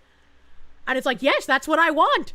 I would love to make this place hostile to people who wish to see harm done to me. Get the fuck out. Spicy Cheddar, thank you for the 26 months of Proom, thank you. Thank you. Nick and I used to share an office together, and I got to see firsthand how he thinks and operates. And it was a different kind of libertarianism than we generally saw in New Hampshire. And so, as Rachel said, I am here to tell the truth. I'm not here to be nice. And there are hard truths that libertarians need to hear. If you were unable to contend with a hard truth and you would rather curl up like a fetus position beetle with a comforting lie, you probably have no business dealing with anything in politics. And it kind of says something that he, like, has to address a room of adults with something like that. Because you know that these adults are going to have, like, crying shit-fit child tantrums at being confronted with maybe having to wear a decent-looking shirt instead of a MILF's leopard print leotard. Which is, in 55 years, you have never won at anything. You have never won a single competitive head-to-head race against a Republican or Democrat. Not once in 55 years. And so you exist to burn millions of dollars, tens of thousands of hours, hundreds of thousands of hours of the time of people, selling them false hope. And I'm urging you to wake up. The definition of insanity is to do the same thing and expect different results. Mm-hmm. You've been doing it for 55 years. People here, every other officer, every other person running for this position is saying the same stuff. We're gonna raise money. We're gonna bring back Project Archimedes. We need to do it like we did it back in my day. I used to have 100 people, and we're gonna do it again. Are you guys stupid? Genuinely. Like, are you dumb? And this man is making sense. That's why he's not libertarian. He makes too much sense. Selling people false hope really is a scathing criticism on a moral scale. It is. It is, because, like, whenever I see, like, a libertarian candidate for president, like, everyone knows they're not gonna win. Everyone looks at them like, okay, well, now we have, like, this person who's going to be taking votes away from a candidate that actually has a chance of winning. And maybe we get an even worse candidate because the vote was split too much from people voting for this third-party retard that doesn't know to get out of the way. Nice campaign slogan. Are you guys stupid? You were sold that false hope 15 years ago? It's like, I would love to have, like, an actual alternative, but it seems that that is not possible. And we don't live on the, like, well, I wish this was true. We just live in reality. And if libertarians who want to actually contribute and get something done have found a way to win seats, a la being allies with certain GOP people in New Hampshire, why would you think that's a bad thing? If people in your party are winning, even if they're not doing it under the giant L, should that not be a good thing? It's actually insane. Trump, are you tired of winning? LP, are you tired of losing? Senor, hello there, thank you. The problem you have with libertarians is that they will allow other people to do all sorts of degenerate crap in the name of staying true to their ideals. But the moment you fight against all that crap, the libertarians will fight to stop you. It seems like a very... I'm in the center, but I would never, ever, ever, ever, ever, ever, ever criticize people on the left. I did not play Far Cry 3, no. They literally don't see it as us winning. They only care that there's an R next to the name. They're fucking retarded. That is very retarded. Giant L, thematically appropriate. True. Because the libertarians in New Hampshire are not dumb. We win all the time. We have a strategy that works. We know how to be team players. Thank you, Nick. So, I'll tell you my history. And my history is nothing but success. I've been a leader my entire life. You guys will like this one, all the way back to when I was 16 years old and ran an 800-person guild in an MMO. Hell yeah! Everything I've done. I took my college ultimate... I guess that's why I enjoy this guy. We're both fucking MMO freaks. Frisbee team to nationals for the first time. I built a successful business, bootstrapped it myself, grew it to millions of dollars in recurring revenue, and sold it to private equity. I made the service that today, someone came up to me just yesterday and said, thank you. The technology that you made is still the #1 way of keeping 3D gun files online today. Hell yeah. And I go to the mat every day, all of the time, for what's right and what's true. And you guys, you freaks, see someone who can do things that you can't. Just call them freaks. I fucking love it. And it makes you so angry and so bitter. You are loser apes who can't stand to see someone with abilities that you don't have. There was a guy that, like, tried starting a fight with Kaufman at, like, the New Hampshire Libertarian Caucus thing, where they, like, re-elected the leader of the New Hampshire Libertarian Party. Obviously, Kaufman won. He's a fucking gamer and he's holding back. I was like, at any moment after that gamer sentence, I was like, he's gonna drop the N-word, isn't he? Holy shit. Loser apes. You really want to quote some things that you're not allowed to quote here. Yeah, right? Oh my god. Like, somebody tried, like, getting in his face and, like, about to fight him, and it's like, what the fuck is happening, man? Like, this is insanity. And nothing successful can be built with people with this psychology. True. And this attitude. Wait a minute. I just noticed he has a helicopter on his fucking tie. Based. When the commies have overtaken the Libertarian Party, you show them with your tie what you'd like to do. So, if you want to be successful, I'll tell you how you can do it. I don't really expect to win, so I don't think I'm going to be the guy to do it, although I do think you should cast at least one protest vote for me. But success would be doing what LPNH does. Stop telling people that you're going to win the next election and burning them out. Yep. Set reasonable goals that you can actually achieve them, and grow. If I needed 100 armed men to show up at any specific spot in New Hampshire tomorrow, I could do it. Maybe a couple hundred. Yeah, I kind of don't doubt that, actually. But we had 100 people at our convention. I'm talking to other people in other states. They had 40 people. They had 50 people. Why do we have 100 people in New Hampshire, a state of 1.5 million people who want to come out? New Hampshire has the largest... That's true. Put them on the mass border. We need to protect from the illegals coming from Massachusetts to New Hampshire. Illegals, asterisk, not actual illegals, just Massachusetts citizens we don't want here. The Sergeant at Arms to remove, I would like the Sergeant at Arms to remove this communist. We have a communist infiltrator here who can't keep his mouth shut, who can't follow the rules. You guys Don't get give so him his angry coat. at our success. There are some communists who stole our sign last night, and they're going around bragging about it. I stand up for my rights against the cop, and all of a sudden the leftist freaks who say all cops are bastards are on the side of the police.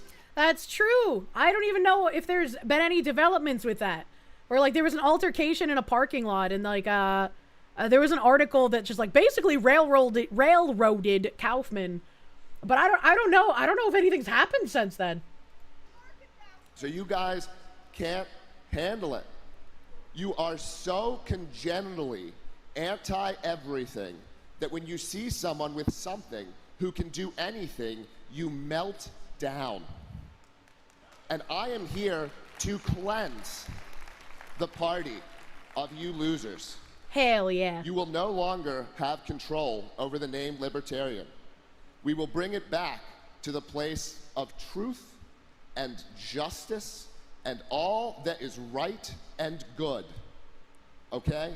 I've been the best representative of libertarianism in the... Spoiler alert. They disaffiliated Libertarian Party of New Hampshire after this banger of a speech. They were so upset at being called loser apes. They're like, we just can't even have a single winner in this party. Get out. Country over the last several years, because I represent a strategy that works and continues to work. The LNC, on the other hand, has become controlled by bureaucrats who are more interested in maintaining their own power over a petty little organization with what? You guys have $3 million? I'd raise $3 million in 2 weeks, okay? Do you understand? Do you understand how pathetic the state of this organization is? Do you have theater kids with 110 IQs who couldn't succeed at anything else in their lives and are here because this is the only place they could be? Bro, he is scathing. That's insane. 3 million for a national party. At least they're not 17 million in debt like the Democrats. They got that going for them. They were so mad about being called loser apes that they chimped out. Oh my god. And keep it in your pants, Kier. No, he's completely correct. And he's also a happily married man. You fucking relax yourself. That suddenly they're using their freedom of association when someone called them dipshits, right? Right? You are here because this is the only place you could be. A lot of you. Because no decent organization would take you. So I'm here to offer a solution for those of you who are worthy. It's probably only around, you know, when I came here we were talking about it. We said, how many do you think it is? A third, a quarter? Honestly, after this convention, it might be a tenth.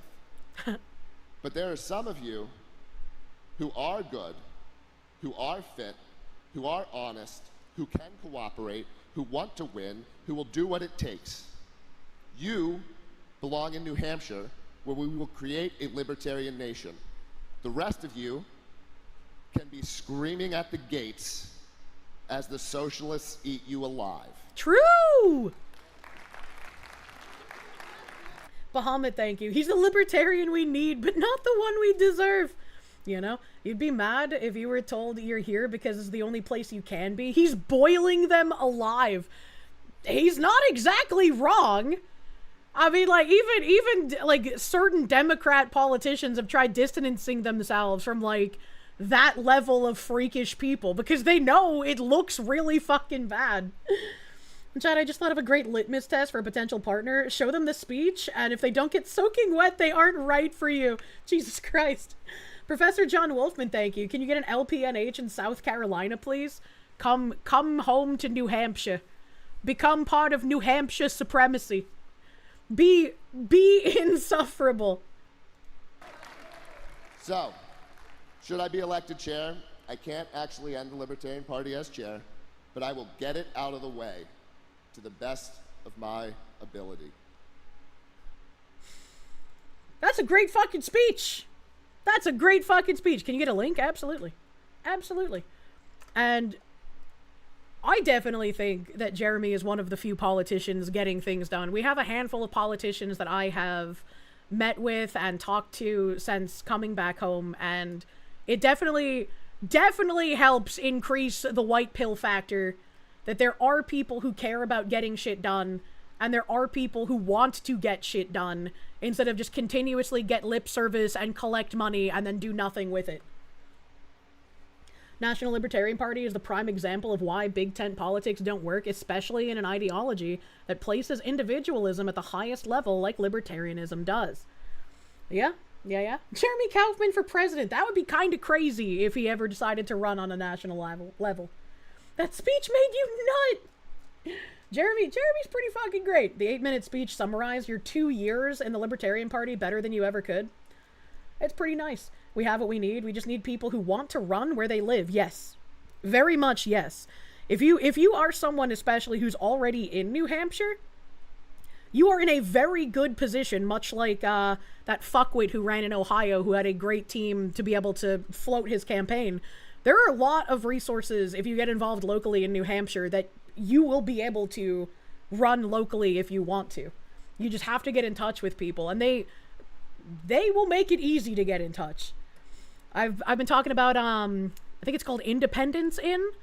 There's an inn there that, like, people who are thinking about moving to New Hampshire, they give you like a discount to stay there. They give you like a little map of like the different areas where you might find stuff that's interesting to your life or your hobbies. So I think that's a great place to start looking and make this place completely hostile to communist subversives. Don't remind you of that piece of shit. What? Greatest speech made against the clownish party. The rhinos in the South Carolina State Senate frittered away the opportunity to get rid of the last D seat. Oh, jeez. Since he's an MMO gamer, he's probably not anime racist. Are we going to see VTuber politicians soon? Oh, he's absolutely not anime racist. I've met Jeremy Kaufman. He's a nice guy. He's a great guy. He's like, oh, I recognize you. I was like, hell yeah. What do we do with Hanover and Durham? I'm not sure what the states of Hanover and Durham are at the moment. I apologize. Speaking of politicians being funny, have I seen Sheriff Chad Bianco? He's a pro-Trump Republican running for governor of California. I have not, but fucking holy shit. He didn't recognize me, but like when I introduced myself and I was like, oh yeah, you follow me on Twitter. I'm like a cartoon fox. He was like, oh yeah, I know who you are. You're in BC, moving to New Hampshire is not going to be so easy. That's true. You're in another country. That makes it hard. That's what you figured. That's sick. Yeah. Yeah. I was like, ooh, I'm recognizable. I don't know if that's good or bad. He's in the Twitch chat. Based, wish you could get him on the show. I don't know what I would like do with him, but I probably could ask if he'd want to. He was doing like an interview circuit with people a couple of months ago. They've been interacting on Twitter. Yeah. Literal Who armor in shambles. The cartoon fox is surprisingly not animated right now.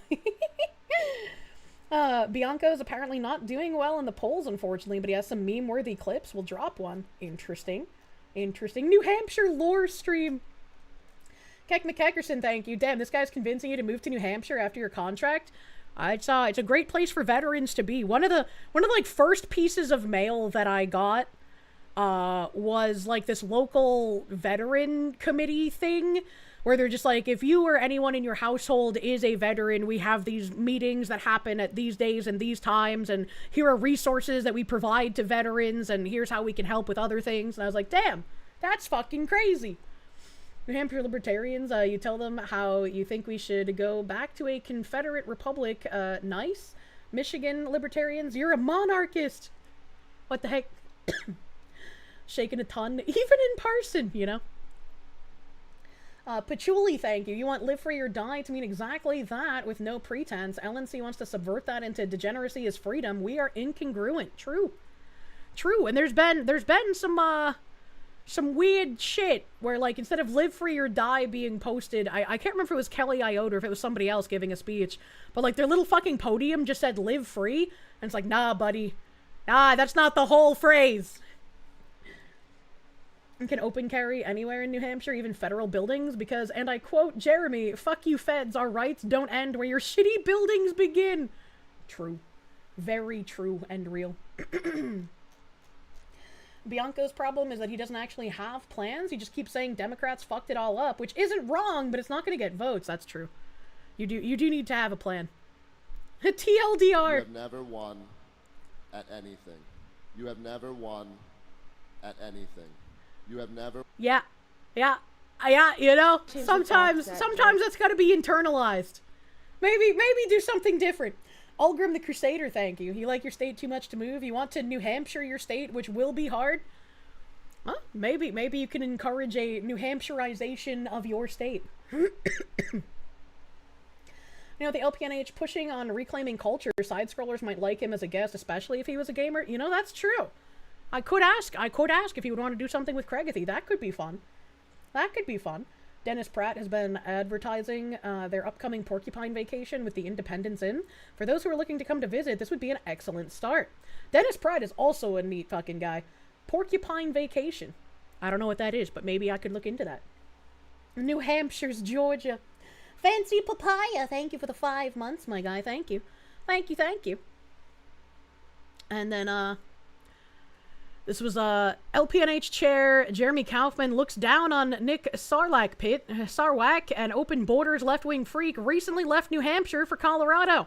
And Sarwak credits Free Staters for why he left New Hampshire.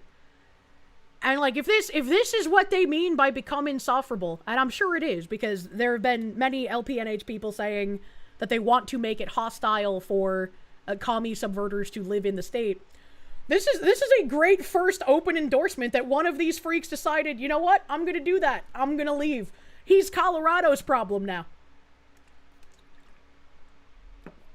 And gate kept successfully, yes. Porcupine's the animal symbol of the libertarian. Oh, I know it's the symbol. They had Porkfest before. I don't think Porkfest is still going. But a little cute porcupine. God damn, your fucking state is fucked. Oh no. Gatekeeping works. Leave Colorado alone. Leave him alone. You live in Washington State. Feels politically hopeless where you are. I'm sorry. And then there's another post of this picture. Let's play a game. One of these people is now the vice chair of the Libertarian Party. Which one? We played that game earlier. I picked correctly. The most ridiculous looking people, apparently. DC Swamp is ruining Virginia. Yeah, Virginia's also in a pretty fucking rough place too, man. And then the Libertarian Party has elected a new chair, Bad Evan McMahon. Damn, I have more Twitter followers than the current chair of the National Libertarian Party? I'm a cartoon fox, buddy. He has been convicted of armed robbery, publishes gay torture porn. Is that like the male version of Queen Snake? Do we have like King Snake going on over there? And was a COVID panicant. The good news is the Libertarian Party under his leadership should be unable to take any votes from Republicans. Good fucking God. Washington's fucked. Even the Republicans are blue there. We definitely have some fake Republicans in New Hampshire as well. Getting close to 100K on Twitter. Oh, where them toes at? Well, you don't get toes a second time. But also, I've been robbed of 100K multiple times now. I thought, oh god, it's been such a slow fucking Sisyphus carrying that boulder to get to 100K on Twitter. Jesus fucking Christ. Now the commies flooded the Libertarian Party. You're glad you're an independent now? I was always registered as independent until I switched to Republican ticket in order to vote in the primaries for the first time Trump was running. The bot purges have been edging my 100K. They really have. Please get more real humans to follow me. I want my 100K, buddy. It's been promised to me 3,000 years ago. As long as New York has NYC eating our politics in the Hudson Valley, New York will only get worse. Also very unfortunate. Also very unfortunate. And then here's a video. Jeremy saying, both last night and today, property was stolen from the LPNH documentation by Alexa Maffei. LP National staff reviewed security footage and had her positively identified. Rather than allow this evidence to be introduced, I was illegally kicked out of the LP National Convention. And here's her taking their brochures, I suppose. Alex Maffei, a Libertarian Party delegate from Illinois, absconded with LPNH property at convention. Additionally, she stole our delegate banner last night. Both thefts were captured on video, and the truth will come out. Pay attention to libertarians who defend theft. And here's another video. If there were conclusive evidence captured by LP National staff. All member of order, please. Stephen, you have control of order. Point of order. Stephen, please control the room.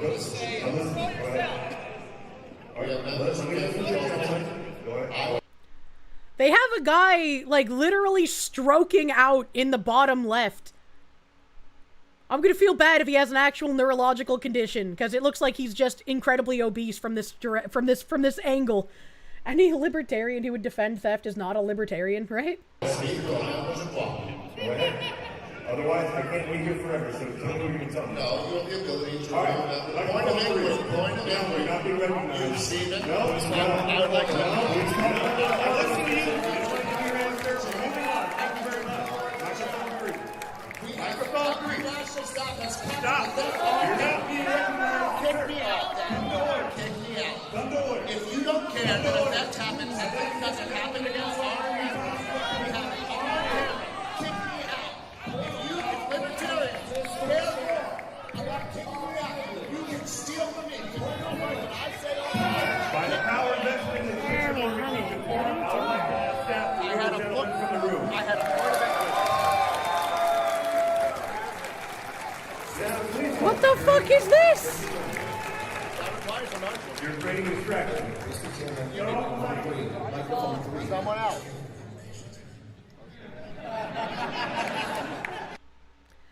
Like, what the actual fuck? That's a direct violation of the NAP, giving you carte blanche to fire the recreational atomic weapons. This is libertarians cheering on abuse of power and totalitarianism. It's just like, we're not going to do anything about the theft because we specifically don't like you. And it's kind of crazy.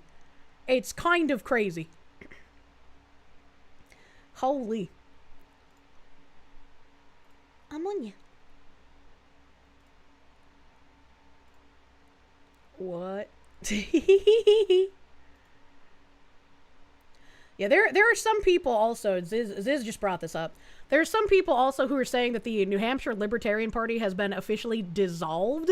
It has not been dissolved, it has been disaffiliated. And the Libertarian Party of New Hampshire said, also it's legal in a libertarian society to drop you from a helicopter. True! True and real. Why are the bigots clapping? Do they not care about people with audio sensory issues? Jazz hands, people! It's just respectful. True. It's meaning they're not invited to the mad ravings. Pie Eater, thank you. Chad Blanco is the best choice in Cali. He plans to get rid of most of the Dem regulations, drill oil, and clean up Cali. Should look him up when you get the chance. Sounds like it would work well with that Spencer Pratt guy, eh? Golden Fang, thank you. Cartoon Fox Supremacy. Oh my god, it's your screenshot. You didn't expect me to bring it up. I mean, it is. I hearted that too. Does that make you feel better? I also hearted this earlier. It's gonna be another, what? I don't know what that means. Gnome John, thank you. Speaking of Illinois, a 20-year-old rhino political consultant for the GOP left the party over enforcing immigration and is running an independent ticket. He's retarded, and you're glad he's no longer affiliated with Republicans, even if Illinois is fucked anyway. Is that one that we watched? There was like some old white guy crying about how he got primaried. Was that the same one? I don't remember if that was from Illinois or not, but it's like, get primaried, you fucking idiot. If you're not going to do what the voters want, like, get the fuck out. Like, why would anyone feel bad for you? That was Indiana. Oh, you know, Indiana, Illinois. What's the difference?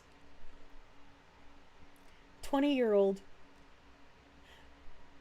No, he didn't say 20-year-old. He said a 20-year rhino political consultant for the GOP. Implying he's been in the GOP for 20 years, not that he is 20 years old. So I think you guys who are saying it's an age have read that incorrectly. Don't you put Illinois sins on whose ears? One has Chirac, that's true. Dwimrel, thank you for the 5 months on Kick, dude. Thank you. Thank you. Ulgrim the Crusader, thank you. You worry Philly and Pity will cause more problems politically, as they are fully lefty. The only guy you can really find close to Kaufman is Rob Cowburn. I have never heard of Rob Cowburn. He actually owns 20 rhinoceros beetles. That one makes sense. I choose to believe that one. But like, I don't know, man. Kind of crazy.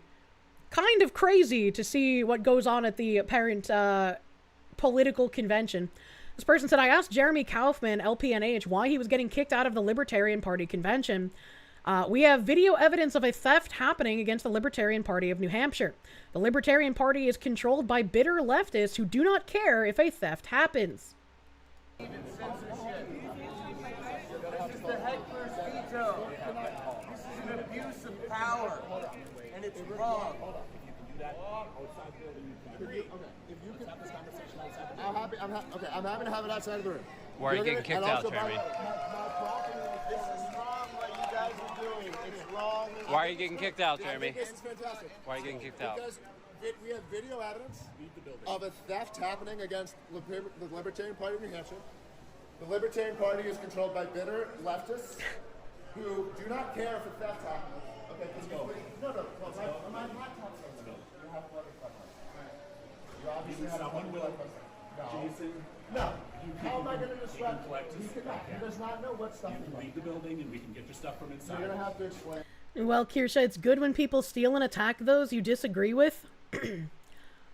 I really dislike that is the kind of time that we are in.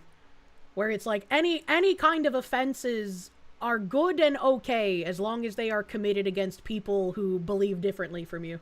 It is a very sad time to have to acknowledge we live in. This is not the proper procedure.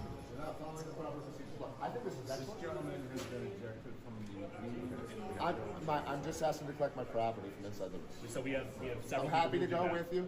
No, it's not. How are you going to know what's my stuff's all over We two have different lots tables. of people. How are you going to Is your spouse still there? We can talk about that outside. We can talk about that outside. I'm not. It's like getting kicked out because other people cause a ruckus while you're talking about how a theft occurred is really ridiculous. The shirt buttons are putting in work. Security guy who got hired for being big and scary, who's used to intimidating people. Bro's name is Mark Onions. Oh god, it's obvious the progressive left piled into the Libertarian Party. All they do is raid and then control whatever the thing is they want to control. Very, very unfortunate. We can talk about this outside, or how about you just let him get his stuff so you can have one good PR move? They kicked him out for getting stolen from. Definitely inspires faith that they'll return his property to him promptly. Yeah, I would have zero faith, man. And then the Libertarian National Committee voted to disaffiliate the New Hampshire Libertarian Party. Final vote was 15 yes to 2 no, unfortunately. And then they made an interesting website here. Save LPNH. New Hampshire wins. The left libertarians, in quotes, can't have that. What's happening? An illegal purge by the National Party. The National Libertarian Party kicked out their New Hampshire affiliate. This is like your high school rocket club, which has never launched a rocket, kicking out Elon Musk. The National Libertarian Party is trying to illegally purge some of the only remaining libertarians in the Libertarian Party. Help! Oh god.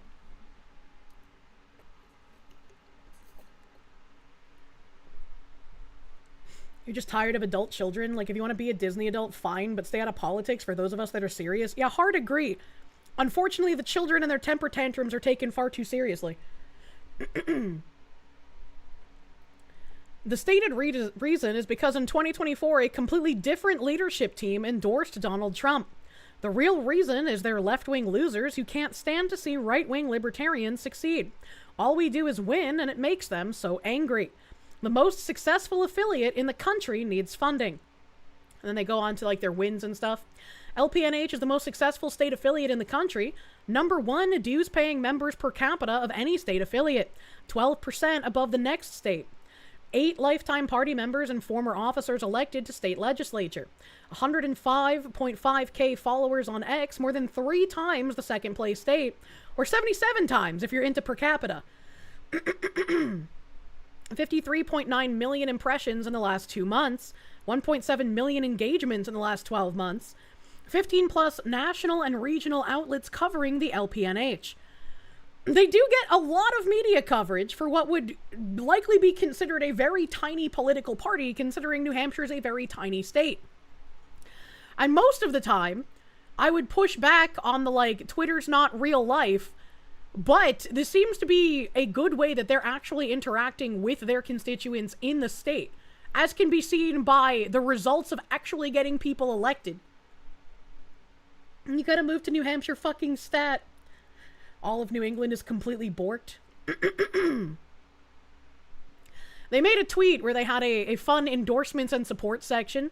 What real people and clever anime robots have to say. I can't spell out publicly where this is going to go yet, but I know, and it's going to be incredibly funny from Jeremy Kaufman himself. Where are the anime robots? Yes, anime robots. The cause of the Free Staters is the cause of all of us now. Someone named Dave Benner. Nemesis of neocons. Oh god, we got an old tweet from the LPNH. I'm guessing this is in August. I don't know what holiday is in August. Not Memorial Day, that's May. Liquid Zulu spotted. LPNH are one of the few affiliates willing to be consistently radical. Whatever their faults, that is the single most important attribute for an LP affiliate. I endorse. From Liquid Zulu. Get in the robot, Kirsche. Oh, it's Labor Day in August? I thought that was September. I thought Labor Day was September. Phoenix DS, thank you. Make Sparta kicking a thing. True. True. I endorse LPNH and will gladly give them my money to remove all the degenerates. Thank you, Sarah. LPNH has the only libertarian strategy that has ever worked. LP National and every one of the other 49 state affiliates have been complete and total failures. LPNH's success makes them look bad and they can't stand it. It's a pic from John McCain's funeral, you believe? It looks like his daughter. Oh, okay. Isn't that Ginsburg's coffin? I don't think so.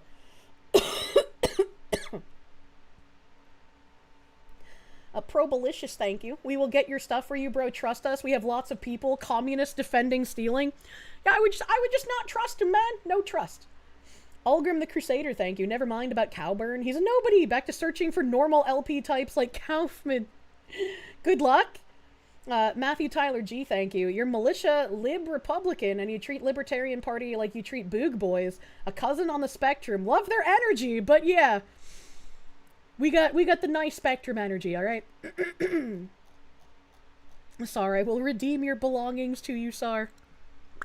LPNH says what everyone else is afraid to say. LPNH gets shit done, and New Hampshire is the most libertarian state. With LPNH's spirit, we may become a Christian state again. Fully endorse LPNH. Well, to be fair, on libertarian principle, you wouldn't become a Christian state again. It would be like a, you do what you want, but I digress. Kirsch's definitely on the spectrum. I'm not diagnosed! Where are the anime robots? LP National disaffiliated a state party, but doesn't teach people how to fight local government. Lamau retards! You're literal retards if you don't know local government stuff.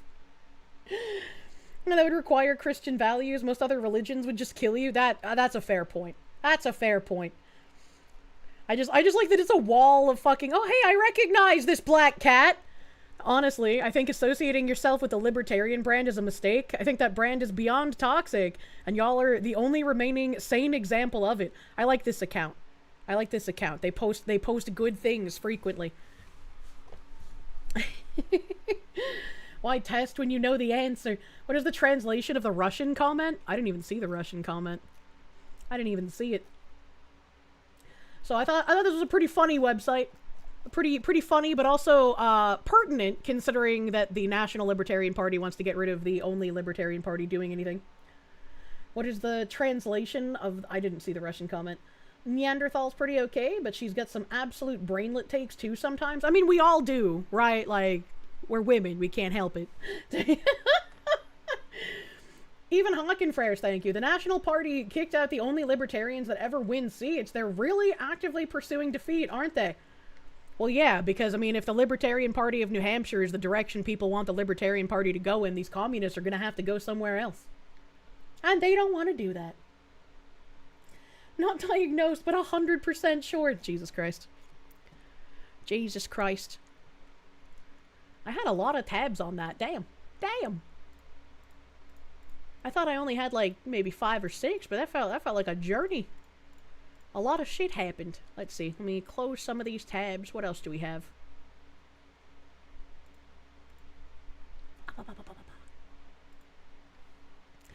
Oh.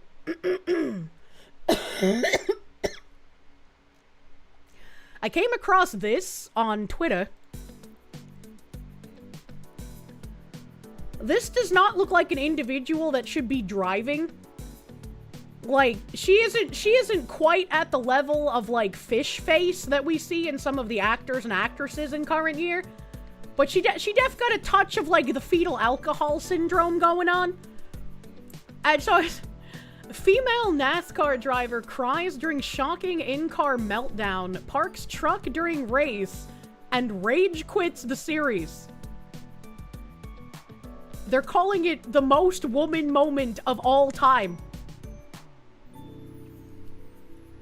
Women drivers, am I right? It's like, oh my god. Natalie Decker parked her truck during Friday's race at Dover after just 81 laps after NASCAR black flagged her for being too slow. That, of course, isn't the whole story. Decker essentially rage quit during the race, suffering one of the most stunning in-car meltdowns I have ever heard. And folks, I've heard a lot over the radio in my years covering NASCAR. Frankly, until yesterday, I thought I heard it all. But this goes straight to the top. NASCAR fans quickly unearthed the audio after Decker exited the race, and it's something we'll be talking about for a long time. Oh, what? Bubba Wallace? Wasn't that the guy that faked having a noose in his garage? He's still allowed to race? Hold on, wait a minute. Hold on, wait a minute. Why is he still allowed to race after being an actual, like, hoax, hate crime liar? How is that okay? I don't understand. You know why. God damn it. Phoenix DS, thank you. Elon makes fox girls Elon! Just like cat girls, but cuter. True, they're fluffier. Anya moinya. You don't get in trouble for fake hoax, hate crime, or false rape accusations, only if they're levied against you. It's also tiresome. It's also tiresome. Do they have the video of her meltdown in this article? Why is he getting cummed on? That's not a video. What a boring race.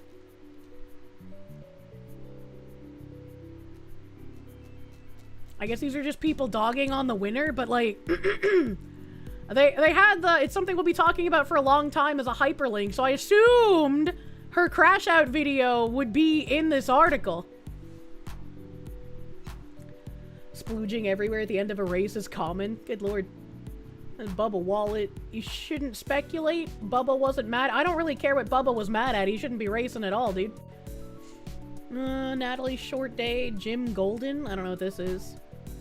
It's some other guy. Cody Ware wrecked like hell and it didn't bring out a yellow. I don't watch NASCAR, so I don't know what that means. Nellie Decker, full 10 seconds off of the leader in practice. Why are we still employing this woman? Can anyone hire Natalie Decker at this point when she's so bad? Oh my god. Too slow. NASCAR Truck Series Watkin Glen results. Amazing. Coming in last and having a too slow next to your name on the official stat sheet has to be humiliating. Natalie, to be fair, blamed the lack of speed on an electrical issue in both practice, qualifying, and the race.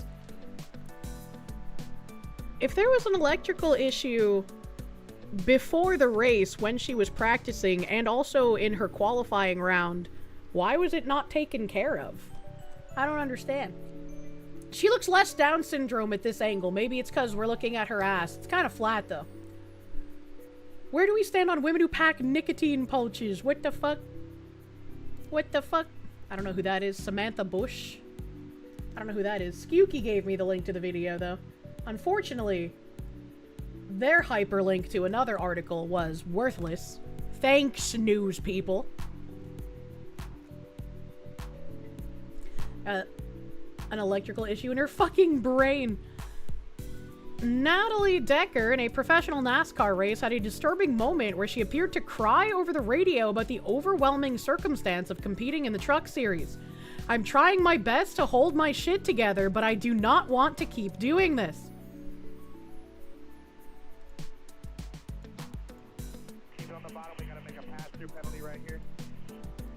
You guys, I'm trying my best to hold my shit together, but I don't want to keep doing this. You're okay, you're okay. We'll just do this faster and get after it. We're gonna have like 15 laps to go to this stage end. If you do not want to do it when you get back out here, you can bring it in, okay?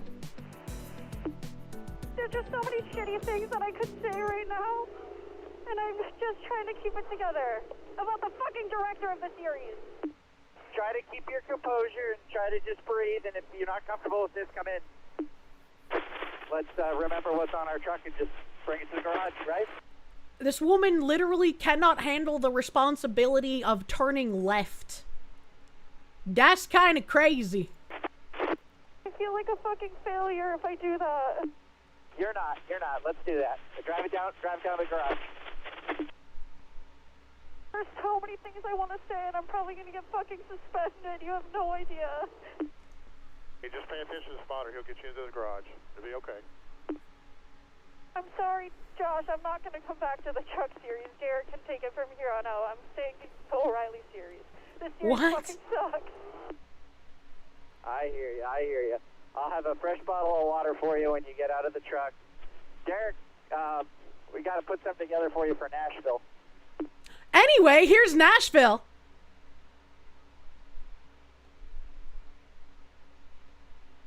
Nashville mentioned. Ullman's activated.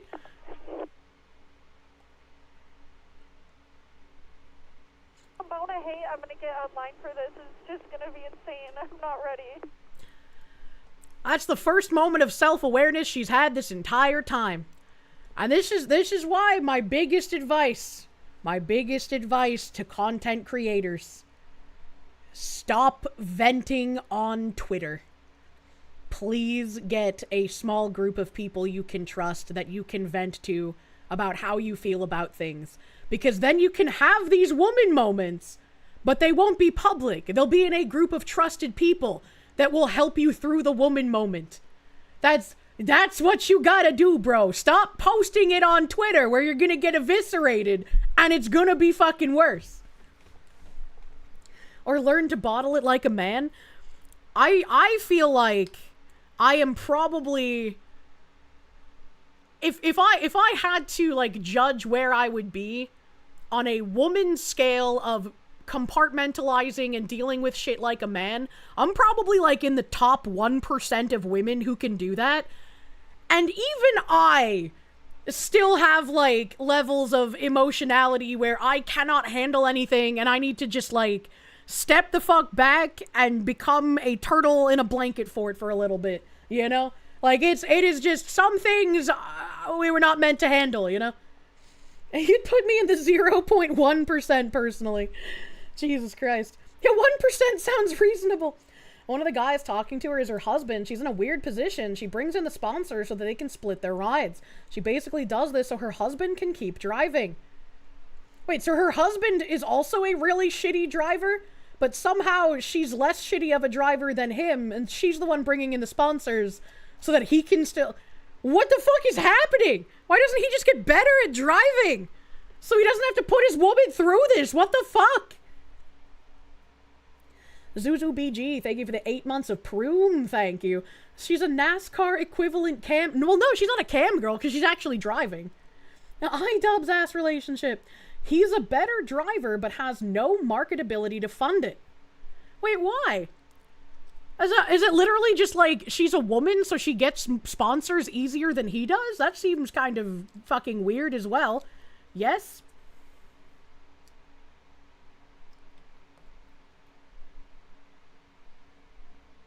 Man. Because he doesn't have tits. DEI advertising, we sponsor a woman racer. Oh, God. Whenever I think of things like that, I just think back to when I was, like, playing Counterside pretty much all the time. And I fucking loved Counterside. And I applied for, like, the Counterside content creator shit. And they picked 4 male streamers, all of them with less audience than me, less reach than me, less, like, hours streamed than me, playing less of the game than I did. And I was like, hey, that seems kind of unfair. That seems kind of weird. NASCAR knows she isn't good, but she brings in money so they don't care. Thanks, I hate it. Thanks, I hate it. What's Counterside? Counterside is a gacha game. It's a Korean gacha game that I really, really enjoyed. It's pretty free-to-play friendly. I would say probably ever so slightly less free-to-play friendly than Azure Lane. But still very free-to-play friendly. And all of their translations to English were done in-house. So no localizers had a chance of butchering anything. Counterside might be hitting end of service. No, I loved Counterside.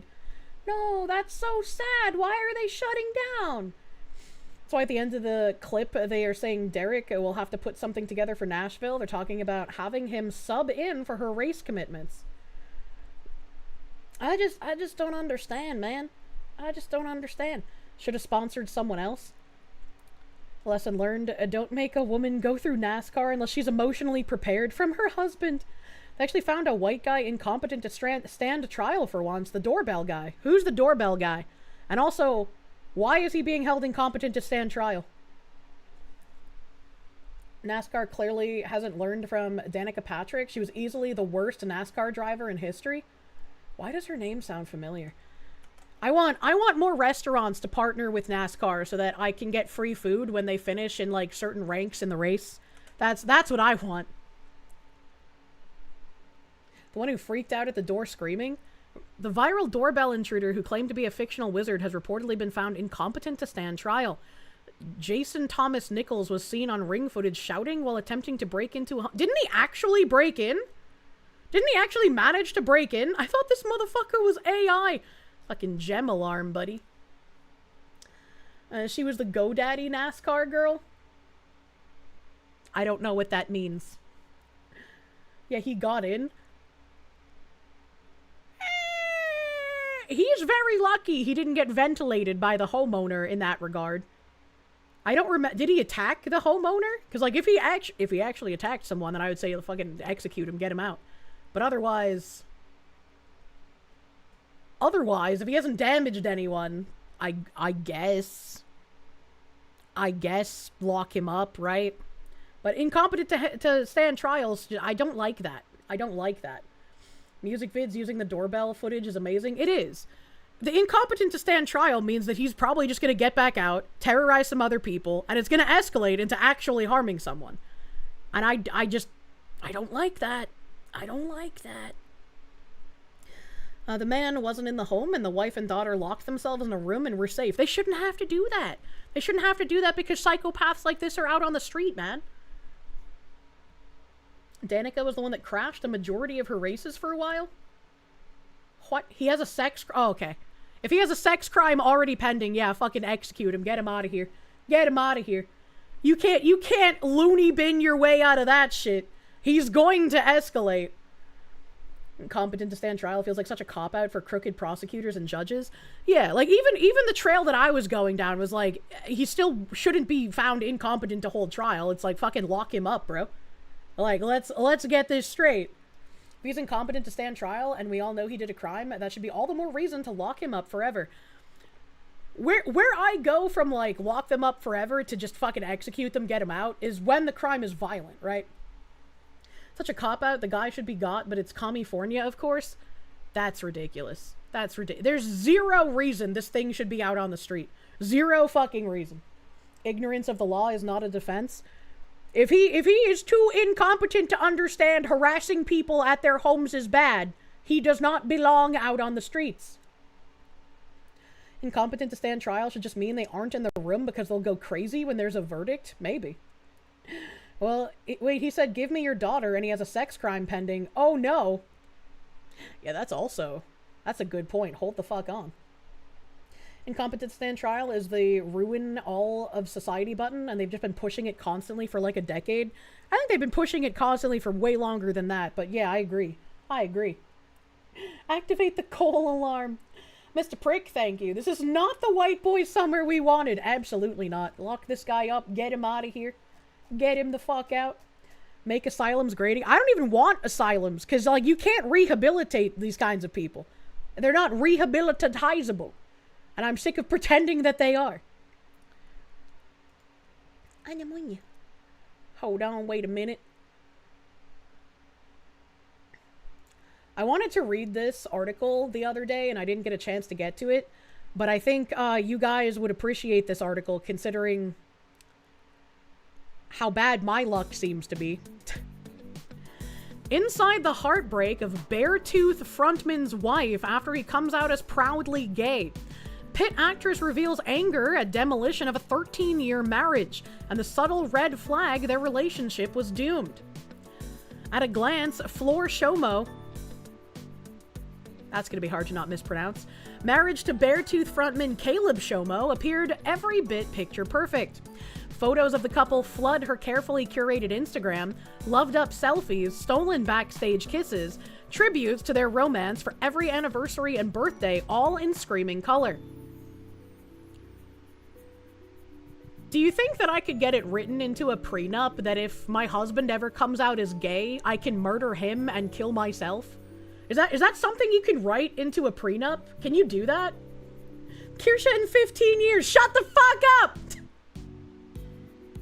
On the 1st of every April, she would remind the world how lucky she is to have found Caleb, sharing pictures of their beachfront Kauai, Hawaii wedding, which she once called the most perfect of days.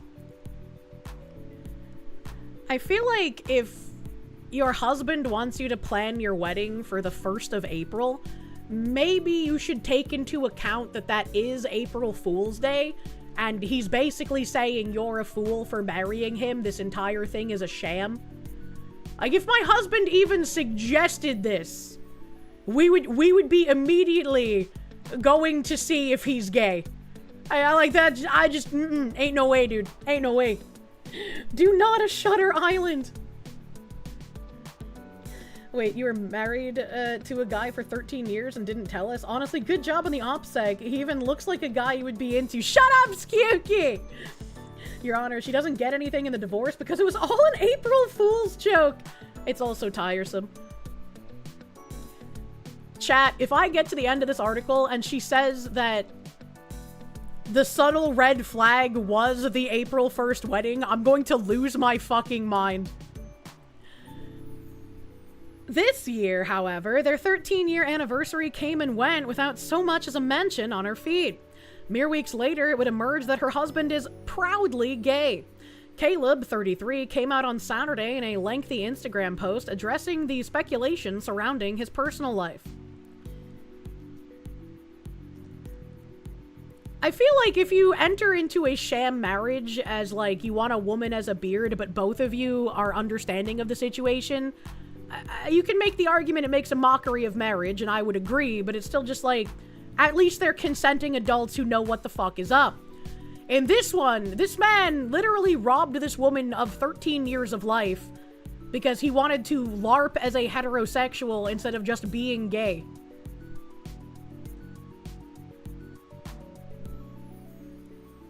Good God. I am a proudly gay man, he wrote in the lone post on his social media profile, adding that he felt compelled to set the record straight before it affects those I love any further. 13 years, my guy. It's a little too fucking late for that. It has been, he said, something he's been unpacking and reckoning with for some time, and looked back on past music that explored his religious upbringing, depression, self-hatred, self-loathing, and hopelessness. There's been no need to hide being gay for the last 70 years. I have a feeling that this man is gonna end up an autogynephiliac, and we're gonna see him dressed as his wife, basically, within the next couple of years. I spent a decade burying feelings with alcohol, and honestly, when I decided to put it down and focus on exploring why I felt this way for so long, it's been a direct path to me reconciling with my sexuality, in hopes that it will eventually lead me to experiencing self-love.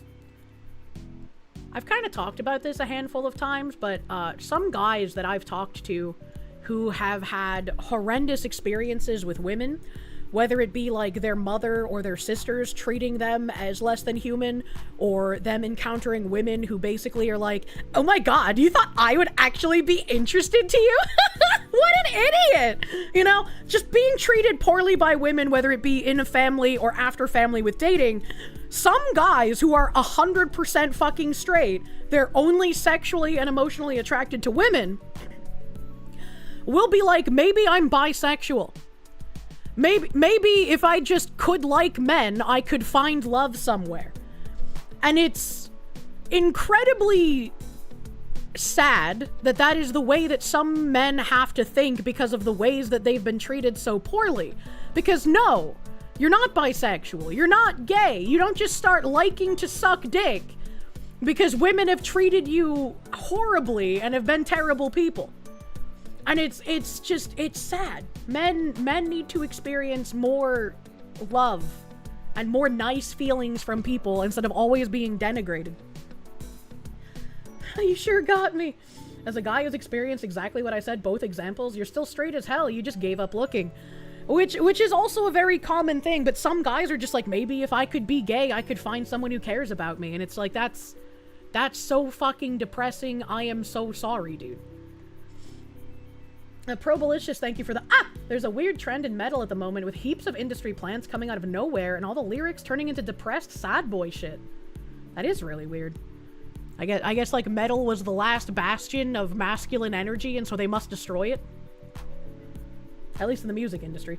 You'd rather be dead than go gay. Your former friend decided he was asexual because of a horrible relationship with a woman. He clearly had trauma, but went full lefty instead of getting help. Sometimes ignoring the problem is the easiest solution, unfortunately. Sergeant Buck, thank you. He kept the joke going for 13 years. Talk about committing to the bit. Thanks, I hate it. Isn't 13 also an unlucky number? I just like it, with the April Fool's Day wedding and the 13 years until he said something, like it feels planned, man. Roadkill, thank you. Your oldest sister got married on April 1st, now divorced. Just don't do it. Why would you invite the potential for bad juju to come into your marriage? Just don't do that. That was probably on purpose, you know? You know? No. Again, the first sign was his last name. I already forgot his last name, buddy. Caleb Shomo? I guess he does have homo in his last name, but that doesn't necessarily mean he's gay. Bahamut, thank you for the 222. Reminds you of someone you know IRL. He was married for 2 decades to a woman he had 2 kids with. They got divorced and he came out as gay. The kids were nearly 20 at the time. You see, that's wild to like have happen in any of our lifetimes, right? Like that kind of thing made more sense when it was like, oh, if you came out as gay, you might get beaten in the street, right? It makes sense to like hide it in that era. One of your best friends had a bad 3-year relationship. Breaking out of it changed him a lot. Most notably, he started hooking up with girls, but you think he still plans on trying again down the line. He's just given up on sex only after marriage. So he's doing the woman thing of like, I was treated incredibly poorly, and so now I'm just going to have sex with everyone. And then when I'm ready and I'm done with my sex-crazed state, I'm gonna settle down with a nice, good woman. That's kind of grotesque, actually. I don't like that. Is there any chance at all that at any point in the last 13 years may have briefly met this man in person? No. No.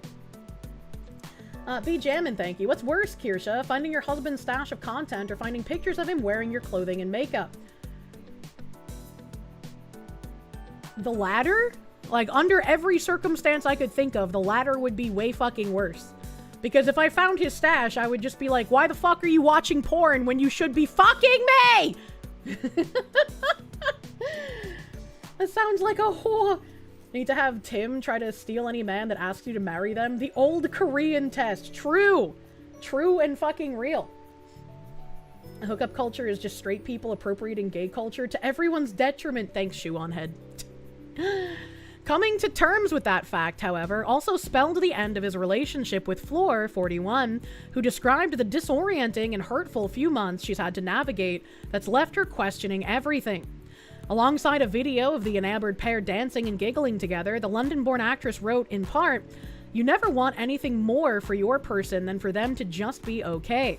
You also ask yourself constantly if you're a bad person for wondering what the fuck this means for your world and the anger you also feel."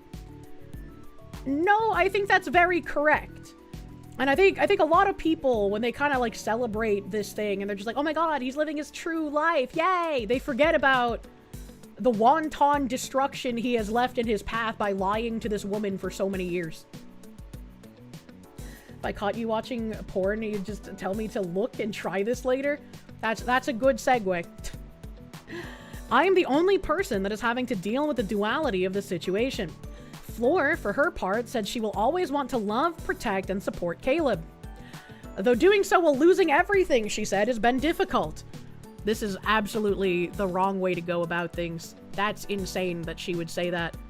That is insane. I'd be like, I wouldn't even be talking to the news because he'd already be murdered and I'd already be suicide. Like, it would just be so fucking over. It would just be so fucking over. Additional detail to this, which is interesting, he was 17 when they started dating and she was 25.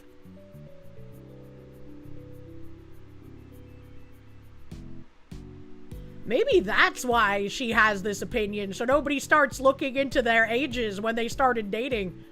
What the fuck? That's fucking weird.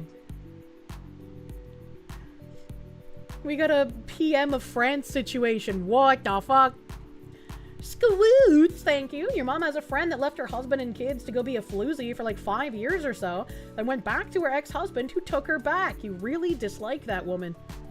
I am so sorry that she got taken back. What the fuck? Babe, you were watching Vor. I don't think that works, IRL. Even Hawkenfrares, thank you. They don't forget. They just don't care. This is the most celebrity article I have read in a while. You can love and support your person through the hardest time in their life whilst also be completely demolished and lose yourself at the same time. You question everything, but I have learned the one thing I don't need to question is our history. Well, I think everybody else should question that history if those ages are accurate. 17 and what did you say, 25? What the fuck? What, a 25-year-old has no business being with a 17-year-old. What the fuck is happening? She molested a sensitive young man and turned him gay. The couple dated for about 2 years before tying the knot in April 2013, and since, Caleb has been a mainstay on her social media page. Snaps him solo and the two together abound. Did they mean snaps of him solo and then the two together? They forgot a word. With Floor's caption repeatedly referring to the rock musician as her forever. One post read, "I want to be here long enough to gather dust with you." In another, celebrating the release of his music, Floor wrote, "Forever in awe of you, your ridiculous talent, and your frickin' guts for putting another piece of you out there." What? It was evident when Beartooth was on tour, Floor would post a string of favorite memories of Caleb, gushing about how much she misses him as she counted the days until his return. When they were together, she would wax poetic about their future, often sharing photos of her on the road with the band. He, the larger-than-life rock star, she, his ever-supportive right-hand woman. Well, never trust a musician is the first thing to learn here, but also, I don't understand. Like, why did she go after a 17-year-old? Like, she looks very pretty, and she seems to be successful in her own right. She could have had, like, just any of-age guy. What is fucking happening? You feel like the article is editorializing a bit? I mean, it probably is. Honey, no, look at his hair. That man is gay. Is that gay hair? I wasn't aware that was... He just looks like a fucking corn-fed American man. He just... Like, his smile is kind of fruity, I guess, but... I gotta get what sleep you can. Good night. Good night. The power imbalance is what they're after, usually. Yes, you probably like the hair. I mean, I like the hair in these black and white pictures, but he looks like he doesn't have enough hair in this picture. Atomic levels of gay. Not really sure how to start this, because does anything even need to be said, but I guess I'll just dive right in. The past few months have been a very disorienting and hurtful time to navigate for both of us, but I will always want to love, protect, and support Caleb. I've cared more about his well-being over the years than anything else in the world. To see the confusion and pain he went through and the highs and lows and wanting to help but not knowing how, you never want anything more for your person than for them to just be okay. You also ask yourself constantly if you're a bad person, well, for getting with a 17-year-old, yes. For wondering what the fuck this means for your world and the anger you also feel. I am the only person that is having to deal with the duality of the situation. We read the rest of that quote. Matthew Tyler G, thank you. Good thing about Boog Boys is they're usually a good sport when you make fun of them. That's true. That's true and very real. I just, why are you gay? Do they have kids? That's a great question. It hasn't mentioned if they had kids yet. And they also haven't mentioned their ages. It was just someone in chat that said that he was 17 and she was 25. So that could not be correct. I don't know. But allegedly, according to a chatter. Stop being so cucked, lady. You question everything, but I've learned the one thing I don't need to question is our history. No matter what anyone will say, I know it. I have always wanted nothing more than for Caleb to be happy. Trying to help him go through this without having any idea what to do has been a learning curve we never experienced or expected to experience together. The isolation of not being able to talk to people about this has been profound, as it has not been my story to share. My mental health has suffered, and I have had moments where I have not felt or acted like myself. For those that have known and been there, thank you. I'll never be able to repay your kindness. That's insane, that she, like, knew about this for God knows how long, that he was gay and that her marriage was a sham. She just refused to talk to anyone about it. Like, that's horrible, man. Her mental must have been absolutely fucked. It said he is 33, so they at least got married when he was 20. That is fairly young. That is fairly young. The article says they were together for around 2 years prior to getting married, and they got married in April 2012. He was born December 1992, and it says she's 41 and he's 33. You gave me all of the information to figure out the solution. Unfortunately, I can't do math.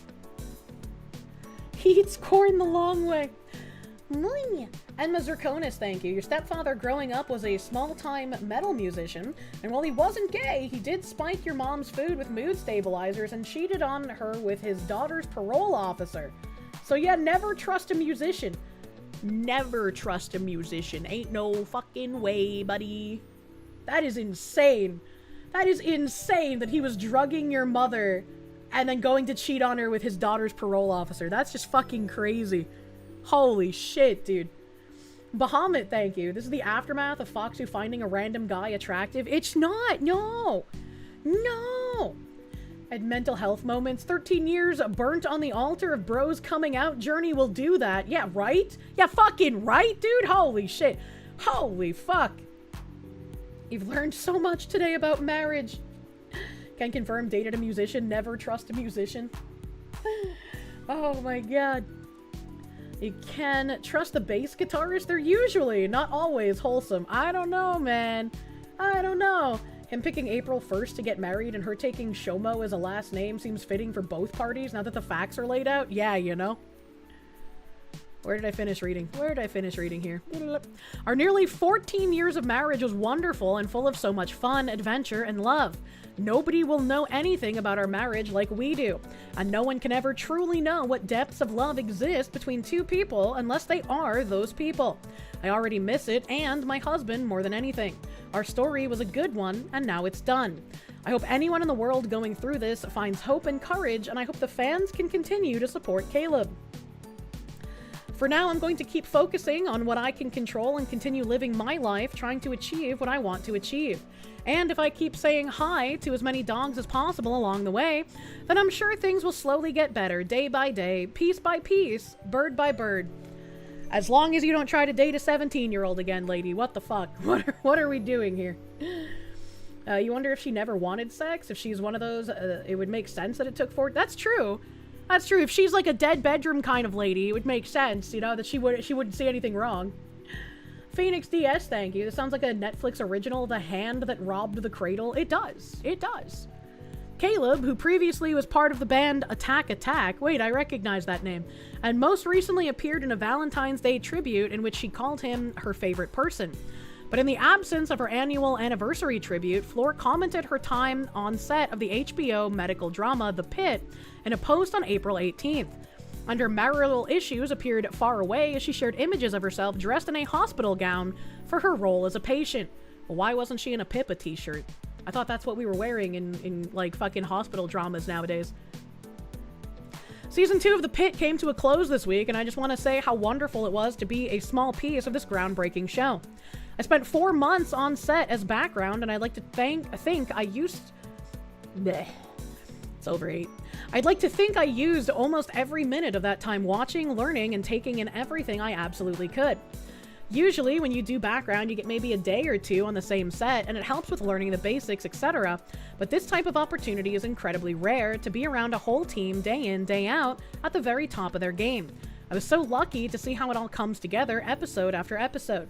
Her gleeful posts online, however, concealed a battle beneath the surface, revealing in her vulnerable Sunday Instagram post that her mental health had suffered as a result of her marital troubles. The love and joy within her marriage, as made abundantly clear in the plethora of romantic professions online, was indeed very much real. Her relationship, she said, was wonderful and full of so much fun, adventure, and love. Nobody will know anything about our marriage like we do, and no one can ever truly know what depths of love exist between two people unless they are those people. I mean, she's kind of right about that, but she's also kind of gross. So... I already miss it and my husband more than anything. Our story was a good one, and now it's done. The Daily Mail has contacted representatives for Caleb for comment. Did you cheat on your wife? That's a good question. Truly messed up. Their whole situation has been for over a decade. It's ridiculous. There was no marriage. They actually didn't even tell us what the red flag was. They opened it with, and the subtle red flag, their relationship was doomed. I'm just gonna make my own headcanon. It was because the wedding was on April 1st. That's the subtlety. A dick in his mouth. Do you think she was one of the women that decided to try, like, opening up the marriage? And he was like, yeah, sure, let's do that. But then he started only fucking men and she was confused. She's like, how come every time I invite a guy over to fuck, you want to fuck him? I just don't understand. 2 out of 10 article. We got baited. They didn't answer our questions. Now there's even more. This was too much of a floofy, fluffy fluff piece and not much of an informative one. But holy fuck, I could not imagine flushing 13 years of marriage, almost 14, down the fucking toilet. Like, what the fuck? Headcanon is that it was because he was gay. Good fucking lord. I have a million appointments tomorrow, chat. I have so much to do. Hopefully, I will be getting a solid time. I thought the HVAC people were supposed to be coming this Saturday, but now I'm not sure when they're coming because they didn't show up when they were supposed to like pick up the deposit for the stuff.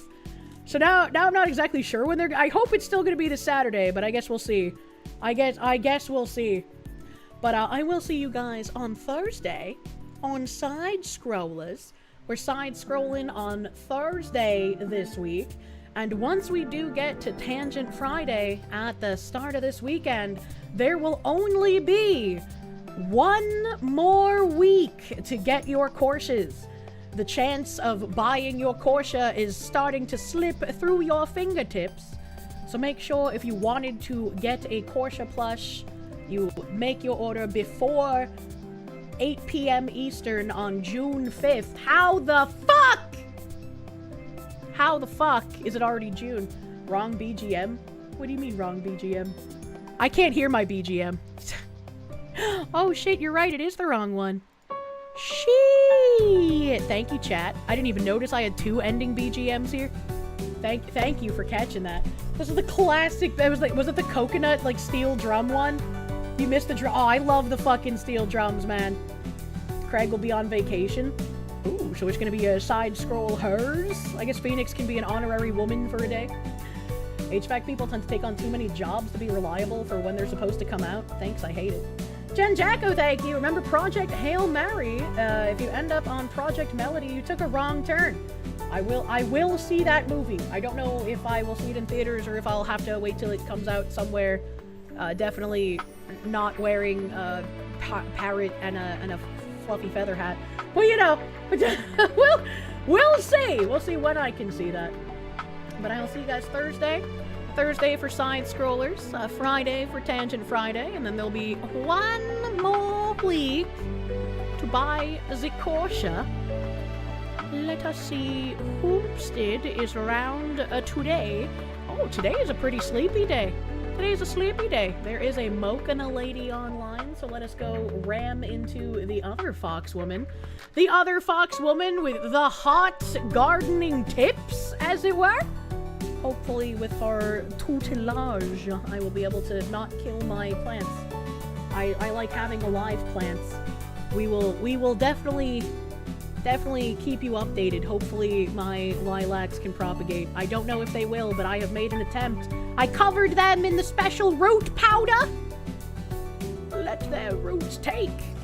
Thank you guys for hanging out on this incredibly fucking hot day. I am a puddle of foxu. I am going to go take a very cold shower because I don't like being this kind of puddle fox woman. Thank you guys for hanging out. Go give Mokana lady some thick love. Sorry for the Twitch issues today. I don't know what the fuck happened. And have a great rest of your night. Bye bye. Bye bye.